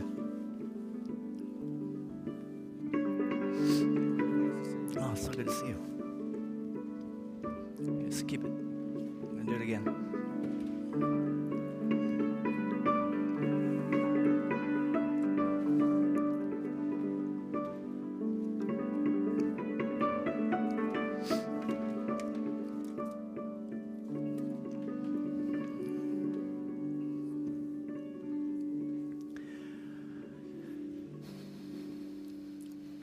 My childhood did not take place in proximity to fresh water, gatherings of fresh water such that fresh water is inside the memories of my childhood. We lived in St. Louis, but not near the banks of the Mississippi. We were in U City in Clayton, which was a few too many miles from the great muddy waters of the Mississippi for me to have them as part of my youth. I knew best the waters of Miami Beach, which were salty. And we would do the Passover Seder right there on the beach, and we would pretend that the waters of Miami were the the Red Sea and the Israelites, where we were the Israelites about to go forth, and Pharaoh was coming to get us, and we had to hurry into the sea. But Gaston Bachelard, who is the gem of the reading, the book is called Water and Dreams, and I cannot sing its praises more. If you're interested in water at all, this is the book. And if you go on eBay, it costs $1,000, but I know a secret place where you can get it for $30. And mine even came with like a little card. Somebody had written me a card. It wasn't like Amazon. I got a card inside, and she didn't know me at all. She said, "I hope you really enjoy this book." It's like came with wishes. Gaston Bachelard says that in the construction of the imagination, fresh water is far superior to salt water. I learned to pray at the Epstein Hebrew Academy. In the second grade, I cannot remember the name of the rabbi, but he was a rather large person, and he wore the Orthodox uniform of a black suit, and on his white shirt it was covered in yellow splotches, and it was never very well tucked in. But I loved him, and I wanted to be his chosen disciple. I was hungry for prayer.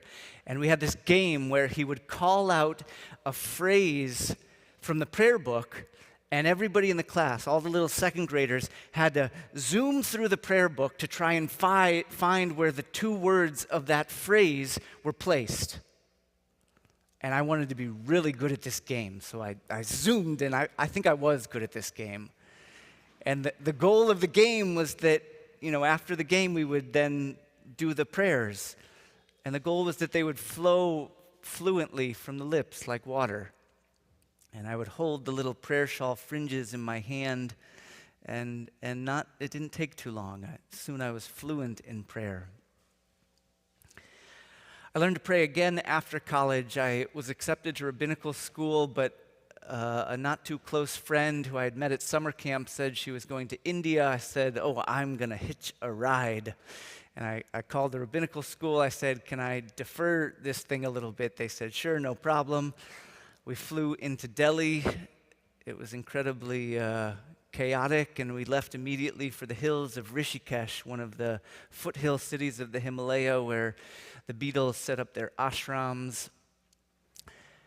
And I brought with me a statue of Gautama Buddha, who Jess read us such beautiful words from. Thank you, Jess. And a tallis and tefillin. I had the Buddha and tallis and tefillin. And every morning, looking out over the hills, I would set up my Buddha, and I would wrap my tefillin, and I would hold the corners of my fringes. And instead of the full words of the Amida, I condensed to the four letters of the name of God. Yud, He, Vav, He. Inhale, Yud. Exhale, He. Inhale, Vav. Exhale, He. The Yud becomes a point, and I would contract to nothingness. I would empty the entirety of my being in the inhale. And on the He, I would expand to be all of the world. On the Vav, I would pull that point down along my spine. And on the exhale, He, I would become the whole world again. All of this with my eyes closed for usually about 40 minutes. And I would open my eyes afterwards, and the whole world would glow. And we would walk down to the river Ganges, and it was freezing and green. And we would get inside to play and purify the river that flows from three worlds, from below, from this plane, and from above. This year became a year in the studies of water. And I believe water can teach us about communion and prayer. In his book, Bachelard goes through all of the symbolisms of water. And at a time where the waters of the world are more violent, destructive, angry than they ever have been before, they're speaking to us now. The rains that are dry, bodies coming up out of Lake Mead, absent waters. Nazi warships coming out of the Danube, entire civilizations flooded and being destroyed, water that's now undrinkable in Jacksonville, in Flint, in Sebring, in Newark. Pakistan and Puerto Rico entirely underwater? Is it not essential that we learn to speak the poetics and symbolisms of water? So we're going to do a few of the many that he does in his book. Bachelard begins with water's quality of reflection. These days, more than mirrors even, we're looking at our reflections in cell phone screens. But this is what he says: the mirror of a fountain is the opportunity for open imagination. To dream profoundly, one must dream with substances. He's going to speak about Narcissus, the son of a Greek water god and a water nymph. Narcissus, named for the one who's in love with looking at his own image. But Bachelard is going to show us that the images we see in water, the way we allow love to pass back and forth between the reflective quality of our own inner identity, that shapes the qualities of our lovemaking in the world. He says, thus, near the fountain, an idealizing narcissism is born. Narcissus no longer says, I love myself as I am. He says, I am the way I love myself. I live exuberantly because I love myself fervently. I want to show up well. Thus, I must increase my adornment. So in this moment of great reflection, self-reflection, as we ask ourselves in this new year, who am I? As we play inside of our own reflections, who do I want to be? Hear from Bachelard, I am the way of my loving. He says water carries the symbolism of sorrow and mourning, particularly during its storms. He calls water the suffering element. He quotes a poet. All of his proof texts come from poetry. Alphonse de Lamartine. I have never studied the murmurs, the moans, the angers, the tortures, the groans, and the undulations of water so much as during these nights and days spent thus all alone in the monotonous society of a lake. Water is the sad element. Super flumina Babylonis sedimus et flevimus. By the rivers of Babylon we sat down and wept. Why? It is because water weeps with everyone. When the heart is sad, all the water in the world turns into tears.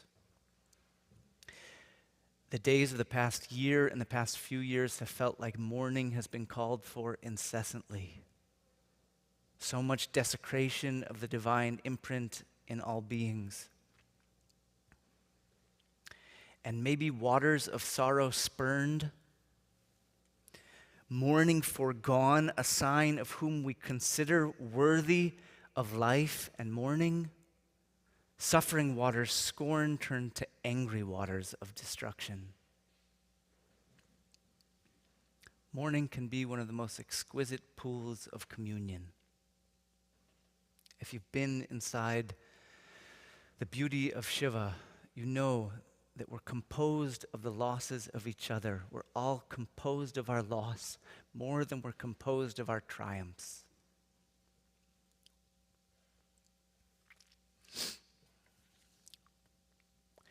Bachelard says, water is the rocking element, and Coco taught us how to rock this morning. When I was a little kid and I entered the sanctuary, most of the time was spent outside playing and just as they're doing today. But when I entered and saw the pillars of beings shuckling all in this movement, perceived as one, perceived as an ocean, perceived as a hive, perceived as a murmuration of starlings. The Baal Shem Tov, the father of mysticism, of Hasidism, teaches that those movements of prayer are no different than the foreplays of your lover. They're the exact same movements of stirring love. Love has to be stirred. We stir the love in prayer. Water and prayer share the gesture of rocking. Of the four elements, water is the only that can rock. What's the meaning of that gesture? This one I'm not so sure, but I think in this movement, some of all the secrets of the world are hidden in this movement. And how long has it been since you were inside of some kind of a movement like this that begins the motion of teshuvah, of getting out of the place that you've been and moving into a new place? This kind of a movement. Okay, and the final one that connects us to our first story of the waters of the deep. We're living in the first generation. The principles were understood, but not the way they're understood now. The first generation to understand that the linearity of time is not real. The sins of the past live forever until they are attended. We're the generation who've come to understand that. The premise was named in the Torah, Ein mukdam o me'uchar b'Torah. There is no such thing as early or late in the Torah. And so, when Moses raises up his staff over the waters of the sea to split them, that gesture as the precipitation of freedom, he heals that gesture which was enacted by Abraham, holding a knife over his son, a gesture of violence. Raised hand over a body of water. Human beings are deep in feeling, we're deep in time, and we're deep in soul.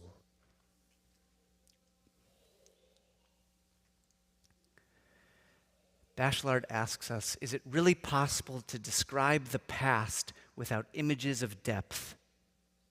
And could an image of full depth ever be obtained without a meditation in the presence of deep water? The past life of the soul is itself a deep water. And then, after seeing all the reflections, the dreamer suddenly looks at the water itself. Then he believes he has caught the water in the act of forging beauty. He perceives beauty in its volume, an internal, active beauty. A sort of volumetric narcissism permeates matter itself.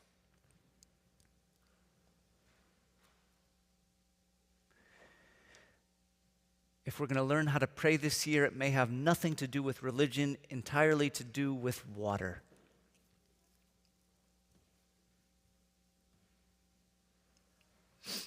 The world of 5783 is not good. It's not kind. It's full of terror and violence and destruction. It's full of beauty. And the access to the deep inside of us, the temple, all the mythologies are mirrors of the human being. The whole story of the deep is a mirror of the human being. And the call to the depth as the site where we forge beauty is the act of prayer. I'd like to invite up anybody who would like to be a forger of beauty made in the depth of their being for the second Aliyah. Don't be shy.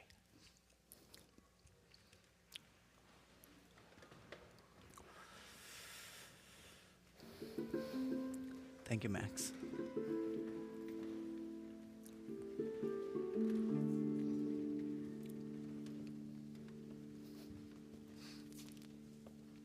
Ellie's turn.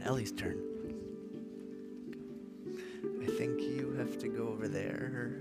Yeah, Ellie, go over there. You hold here. Hold this. I've got it. Ellie, hold here. Yeah, now walk back. Yeah, a little further. And hold both sides. Here, Jody, hold here. Yeah.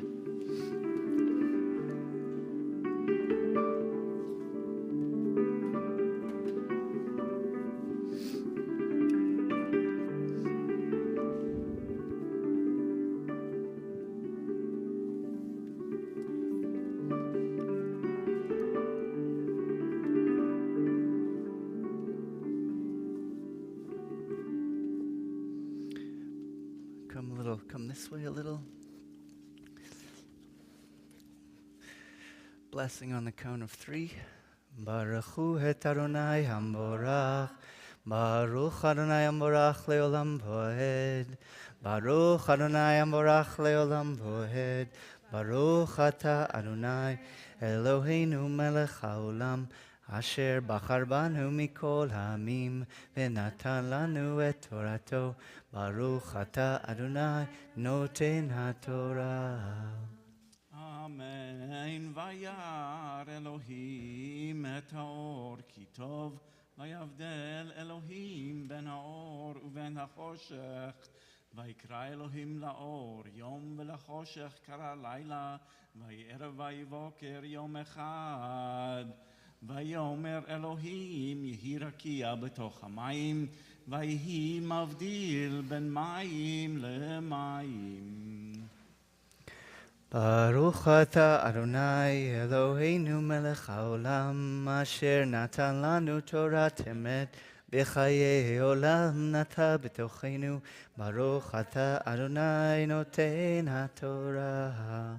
Everybody who came up for the Aliyah, find your deep and know that it's the source of your forging of beauty. Everything you make coming out through your hands and your eyes and your face, all the goodness that you're going to bring into the world, the people that will be around you. You forge that beauty in the depth of the waters of your being and the rock that's covering on top of it. We say Amen. Amen. You can sit.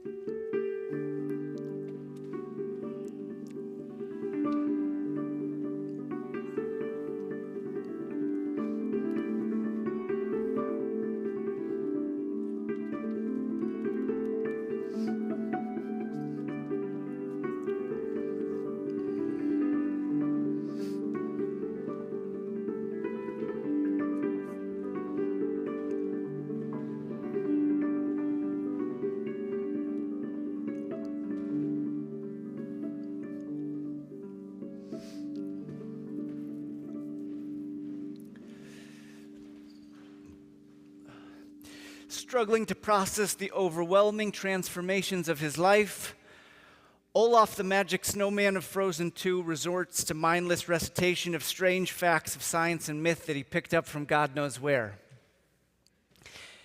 If you've watched Frozen 2 more times than me, then you get a prize. These aphorisms come into your life at strange times, no different than aphorisms from the rabbis. Did you know that turtles can breathe through their butts? And if you go onto Google and you Google the aphorisms, you learn that some turtles can breathe through their butts. It's called cloacal respiration, and it's their main form of oxygen while they're hibernating. Some serious metaphor in there. More essential to the plot of our services today and to Frozen 2 is Olaf's central piece, Water Has Memory. If you Google that one, there was also French, biologist specializing in immunology named Jacques Benveniste, who in 1988 published a paper that said water that had been infused with a substance and then incredibly diluted still retained memories of the imprint of that substance. Homeopathists the world over were thrilled as proof of the mechanisms of their magic, and all the other scientists were pissed. And it's a big hullabaloo, and it's gone back and forth. In Frozen 2, it's essential to the plot. Elsa is listening to the voices of her past that are unhealed. And they're calling out to her, and she retraces her path, and at each of the sites of significance where traumas in her life had taken place, she communes with the waters of that place, the waters which saw the death of her parents, the murders committed by her father of the indigenous people of the land, and the act of self-sacrifice made by her mother. She calls the waters up, she freezes them with her magic, and they're painted into ice sculptures for everybody to see. Water has memory. the equivalent of Frozen amongst the demographic of I didn't know quite what to call this one, like naturalist literature enthusiasts, is the book Braiding Sweetgrass. Raise your hand if you've seen Frozen 2. Raise your hand if you've read Braiding Sweetgrass. About the same, a little more for Frozen. I have strong recommendations of both. A million people have asked me if I read Braiding Sweetgrass. Until this summer, I answered no. Then it was sitting on the table of my friend Abby Paloma. It's like her Bible, and we were staying at her house as our welcome to upstate life, and I couldn't help but dig into it. I got 50 pages in, and then I went to buy my own copy so I could underline it and fold down the sections. And one of the sections that I folded down, I'm going to read to you in a second. I think the success of the book is because it's the rare work which is bringing wisdoms together. She comes from indigenous lineage, but she's also a professor of the herbs of the field. And she weaves these two knowings together, and at a time where part of the culture is saying, hey, don't get out of your lane. You can't speak about anything that's outside your lane. If you don't have this identity, we don't want to hear your opinion about it. We're craving, it's a time of so much divisiveness, and we're craving the voices that can authentically bring worlds together. She's struggling to learn Potawatomi because the speakers of the language are few and old, and they're dying. The same way that the memories of Holocaust survivors are dying, and the wisdoms hidden inside of the language are so profound that it's essential that language is living and spoken. Language, more than anything, more than all the literature, the construction of the language of themselves, the wisdoms are inside therein. In Potawatomi, there's not a gendering of language, but there's a distinguishment between an animate and a non-animate being. Is the being I'm speaking about alive or not alive? And we have to ask ourselves, in the culture that we're living, who determines what is a living thing? What makes it to the degree of I'm going to address you as a living being? Pages blurs and my eyes settled on a word, a verb, of course, to be a Saturday. I threw down the book. Since when is Saturday a verb? Everyone knows it's a noun. I grabbed the dictionary and flipped more pages, and all kinds of things seemed to be verbs. To be a hill, to be red, to be a long sandy stretch of beach. And then my finger rested on wikwegama, to be a bay.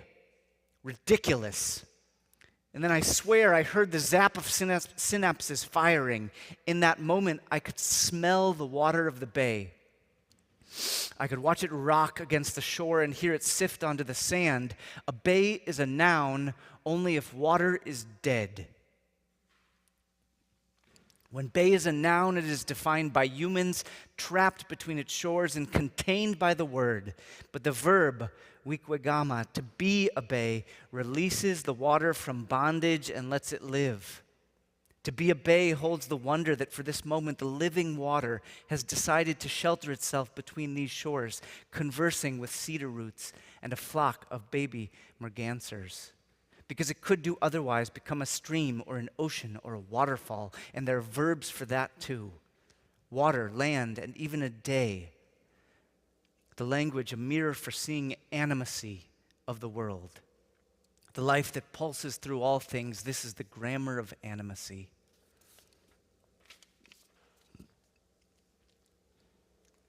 The moment in which we find ourselves right now, where the world teeters at the edge of destruction, this moment was brought about by a type of thinking which sees the world as dead.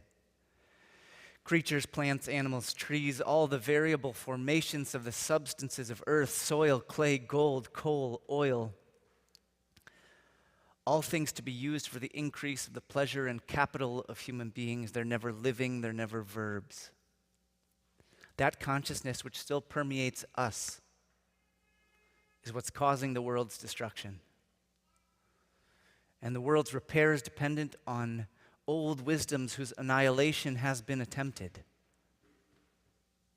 Healing dependence on the emergence within each of us of a new consciousness which recognizes the gifts of living beings in every substance we meet throughout the day. The first sip of water, the coffee bean, the wheat, the sunlight, the air, the paper, the medicine, the bath, the candles, the rings, the watermelon that formed the flesh of my daughter's being.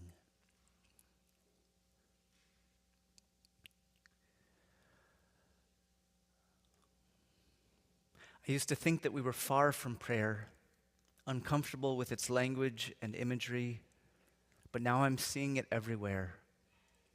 Prayer is all of the activities where we acknowledge the gifts of those beings that are giving us life. Prayer is the act when we hold the immensity of our being, the waters of our very deep with stillness.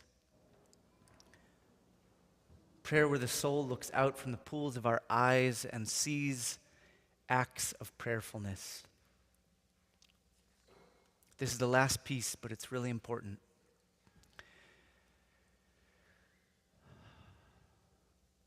Prayer is the means to overcome that we've forgotten that a part of us is always praying. Prayer is the recognition of the lack by which we enter the sanctuary.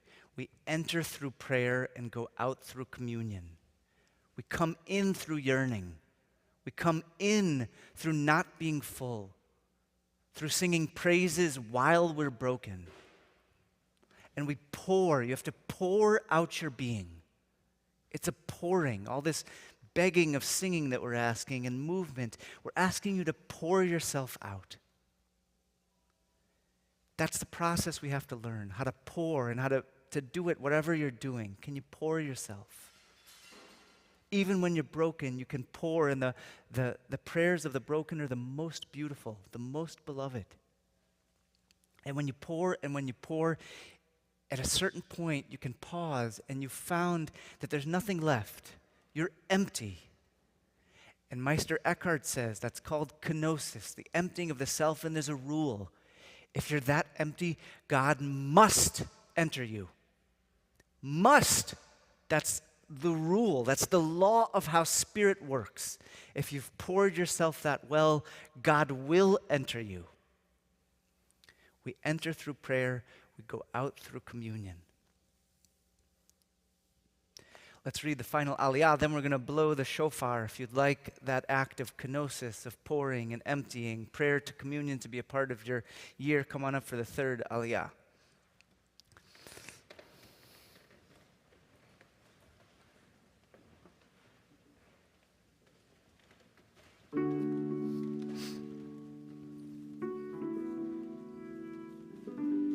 No, same way. Yeah, and Catherine will pull.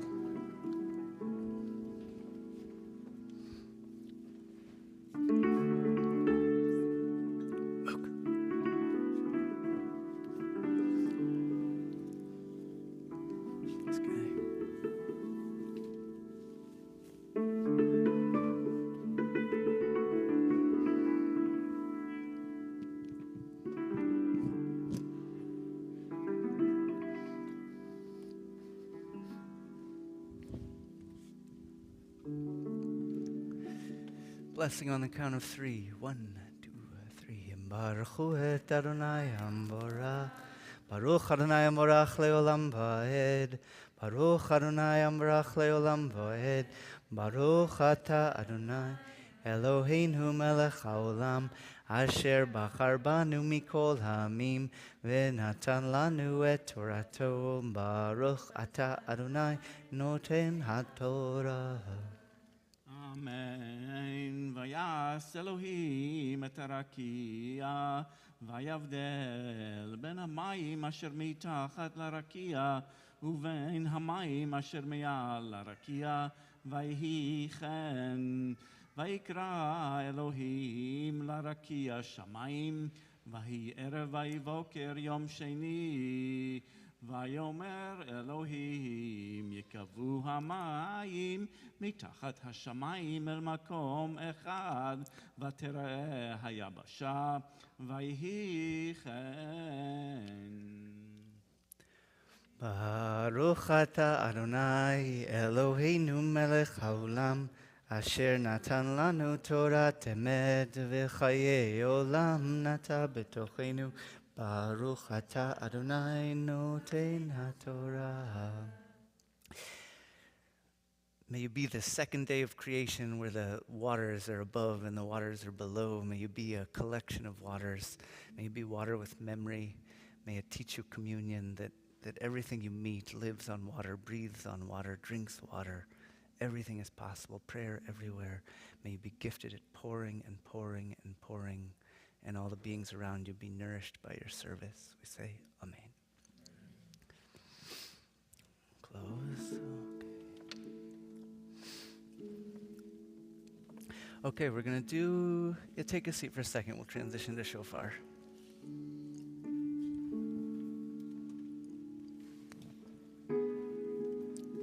Thanks, Dad. Shkoyach.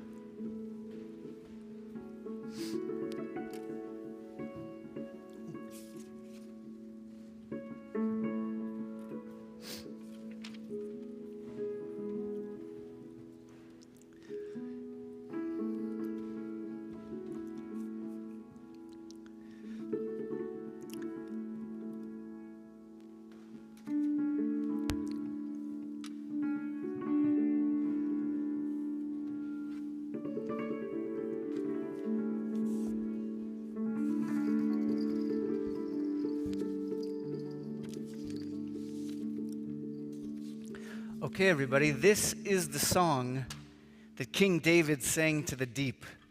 It's going to be our shofar song. This is the one. My friend Joey Weisenberg wrote the melody. It's really pretty, so let's learn it.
Adonai et shviteinu ka'afikim b'negev hazorim b'dima b'herina yuzoru shir hamalot b'shov Adonai Shivat Zionai hino kechol yamim v'az yamale shechok pinu ol shonenu pinam. Let's do it like this.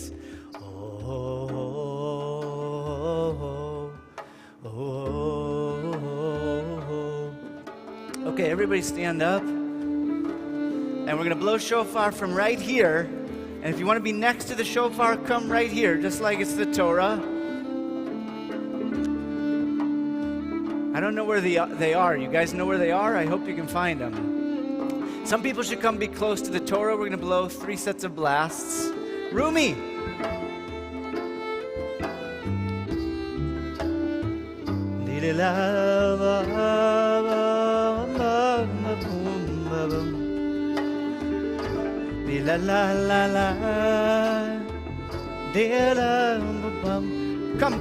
Come. I don't want to be all alone. Right here. You stay. That you can put down. Yeah, but nicely. Yeah, right here.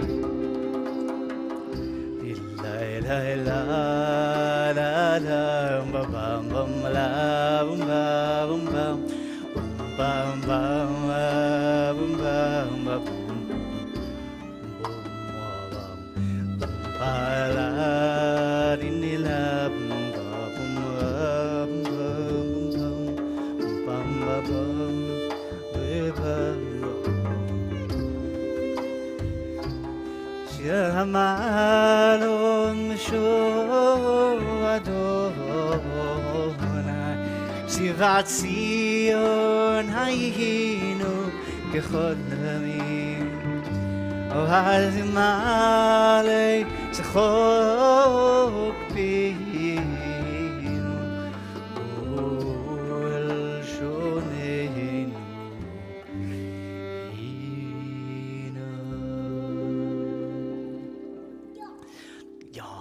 Blessings on page 28. Baruch atah Adonai Eloheinu melech haolam asher kidshanu b'mitzvotav v'tzivanu lishmoa kol shofar. Blessed are you, mystery force of the universe, who sanctifies us with acts of devotion and commands us to hear the sound of the shofar. Baruch atah Adonai Eloheinu melech haolam Shechianu v'kiyamanu v'yiyanu lazman hazeh.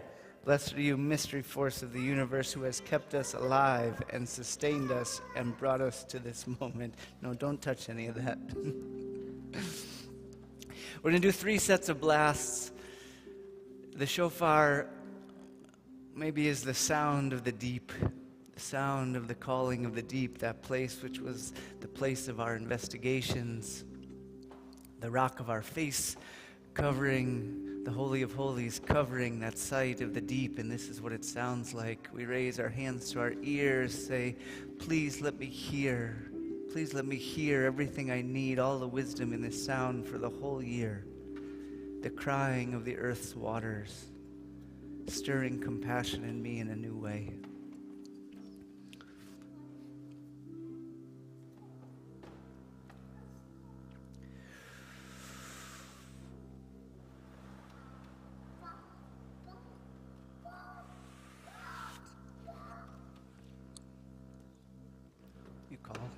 You make the calls.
give us sway.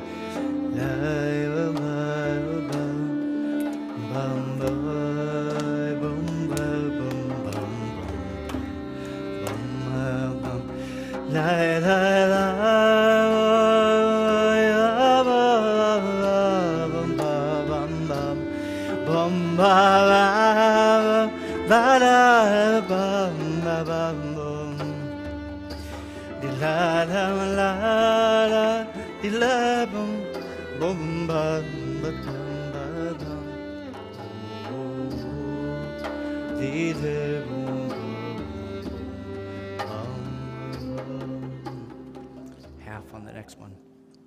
Hold on. Okay, we're gonna now, for the second set of blasts, we're gonna call from the deep ourselves. We're gonna scream. Like full scream. Full scream from the deep of you, no holding back scream. If you've been in a room with a person screaming, it's terrifying. Terrifying what people have in their deep. And we need to hear that because it's living inside of each of us. Okay? You're willing? We're going to scream, and then I'm going to blow the shofar. And if you need to scream more while I'm blowing the shofar, let it out. You got the whole series, but we're going to start strong. Let's take a few breaths, and we're going to make a temenos. Temenos, T-E-M, Temenos, T-E-M-E-N-O-S, is a sacred precinct around a sanctuary in which the space inside is safe, in which you can scream. So we're going to cast a temenos. And then, you guys ready to scream? You know how to scream? Like very loud.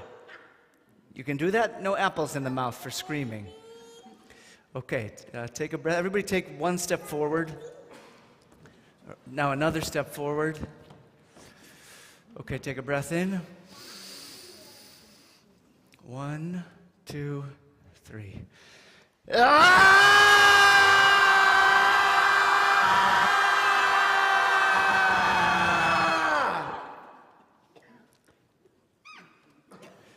Go ahead, Dad.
Everybody right here, everybody right here. right? Did love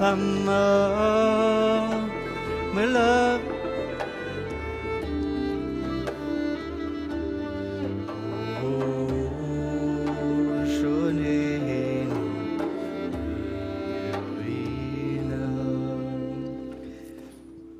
Did we bring the prayer? You guys bring the prayer? No? So we'll talk it through together, okay? Let's assemble the team. Okay, this is for all the little ones. Come here, little Lara. Yeah, well, I have to blow, but this is the end. Okay, my friends, our summer was filled with two things. It was filled with Elmo and his favorite song. The wheels on the bus go round and round. We listened to it a gajillion more times than we watched Frozen 2. And watch, yeah, we know the word watch because we watched a lot. And we did bubbles. We did a lot of bubbles. Rumi had a really cool babysitter that taught her to blow bubbles with her hands. And I've got some wonderful friends, some of whom's bar and bat mitzvahs we've done. Where's the third one? We've got three? Yeah. Come, yeah. Here, everybody all together. Yeah, right from here, and you'll point up. And wait, what's the meaning of a bubble? We had such a beautiful meaning of what a bubble is. A bubble is a blessing. Each bubble is a prayer. A bubble is a gift. Why are we doing the bubbles? What do you say? Do you love bubbles? Yeah, I love bubbles too. Do bubbles make your eyes go like this? And your face? They change your face, a bubble, right? You see a bubble and your whole face changes. We're doing the bubbles because each bubble is a prayer, and we want this image of 1,000 million prayers so that you know that they're always available in your day. They're all over. Okay, ready? I'm out of breath. Our bubbles, here we come. Down here. Oh, yeah, but up. Yeah, we're going to go up. Okay, here we go. We're ready, Dad. But not too many. I'm out of breath.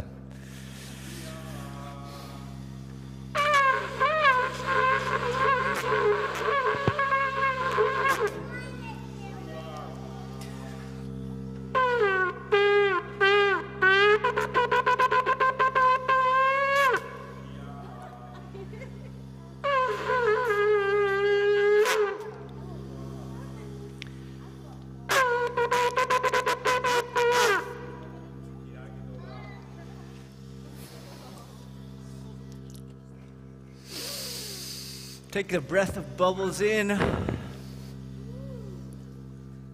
Thank you, bubbles. Thank you, bubble. Thank you, bubble. Thank you, bubble. Thank you, bubble. Thank you, water. Thank you, water. Thank you, water. Thank you, friends. Thank you, Zach. My pleasure.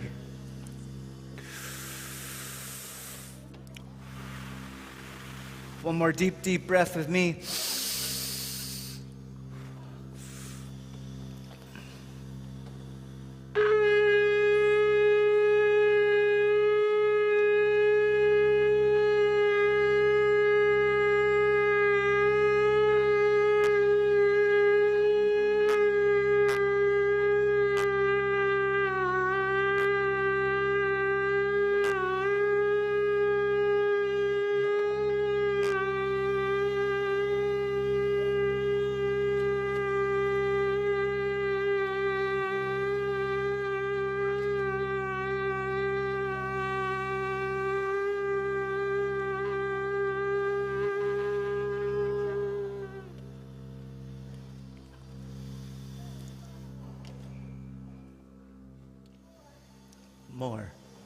More. Boom, bum, boom, dum, boom, boom, boom, bum, boom, boom, bum, bum,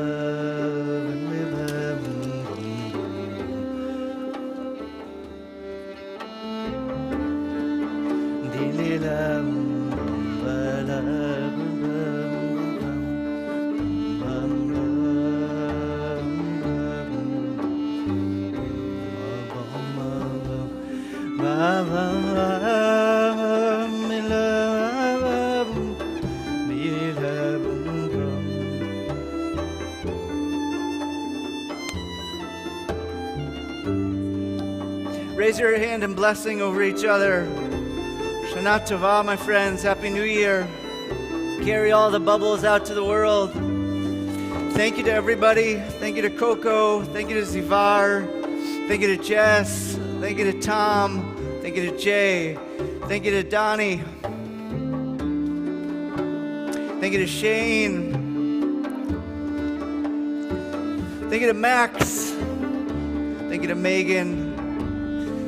Thank you everybody who gave of your love and prayers and support to all of each other. Thank you all from the people streaming in from all over.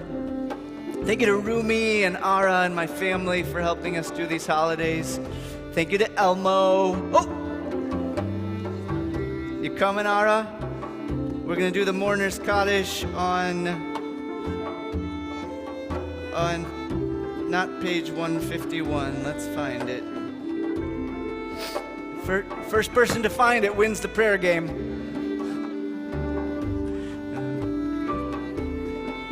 Stay. Yitkadal v'yitkadash mei rabba be'alma divrach chirutei v'yamlich malchutei b'chai chon v'yom chon v'chai d'chol beit Yisrael b'agala v'zman kariv v'maru amen.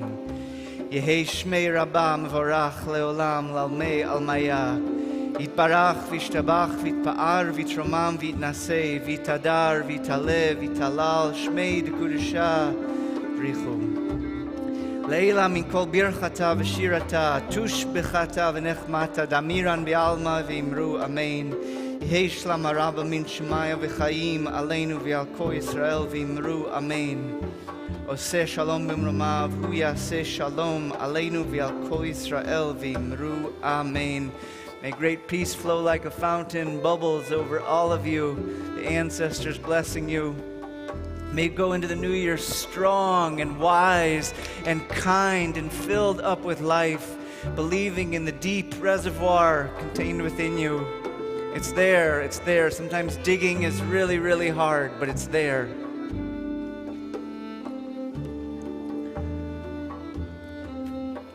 I think there are apples in the back that we'll go eat on the steps. I don't know if anybody cut them, so you might have to use your teeth.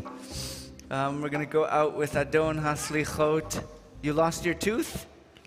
You're going to have a little bit of trouble with the apple. It's slippery here. Shana Tova, everybody.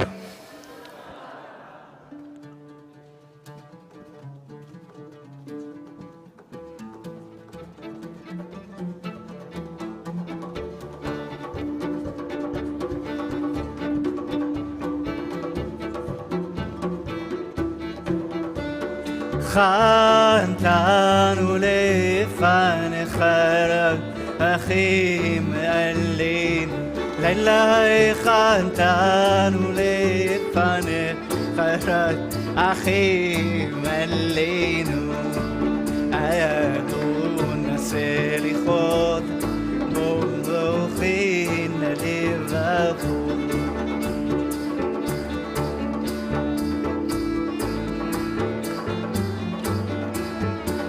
La la la la, חנתנו לפניך, רחם עלינו, חנתנו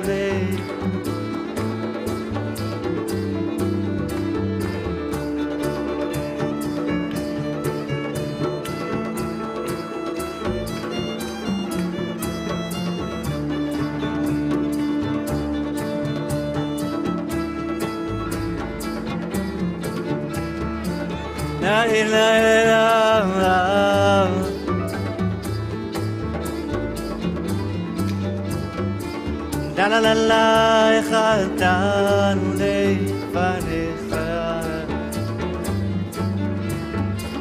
La la la la, חנתנו לפניך, רחם עלינו.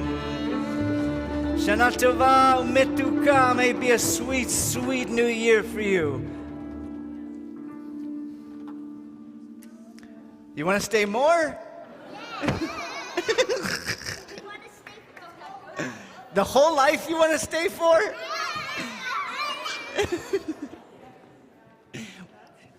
You're silly. Only if we have Elmo cookies. You ate Elmo cookies? You're going to turn into an Elmo cookie. This is a microphone. It's a secret, hidden. Why don't I have shoes on? They're over there. Coco told me to take mine off. We're going to pack it up now.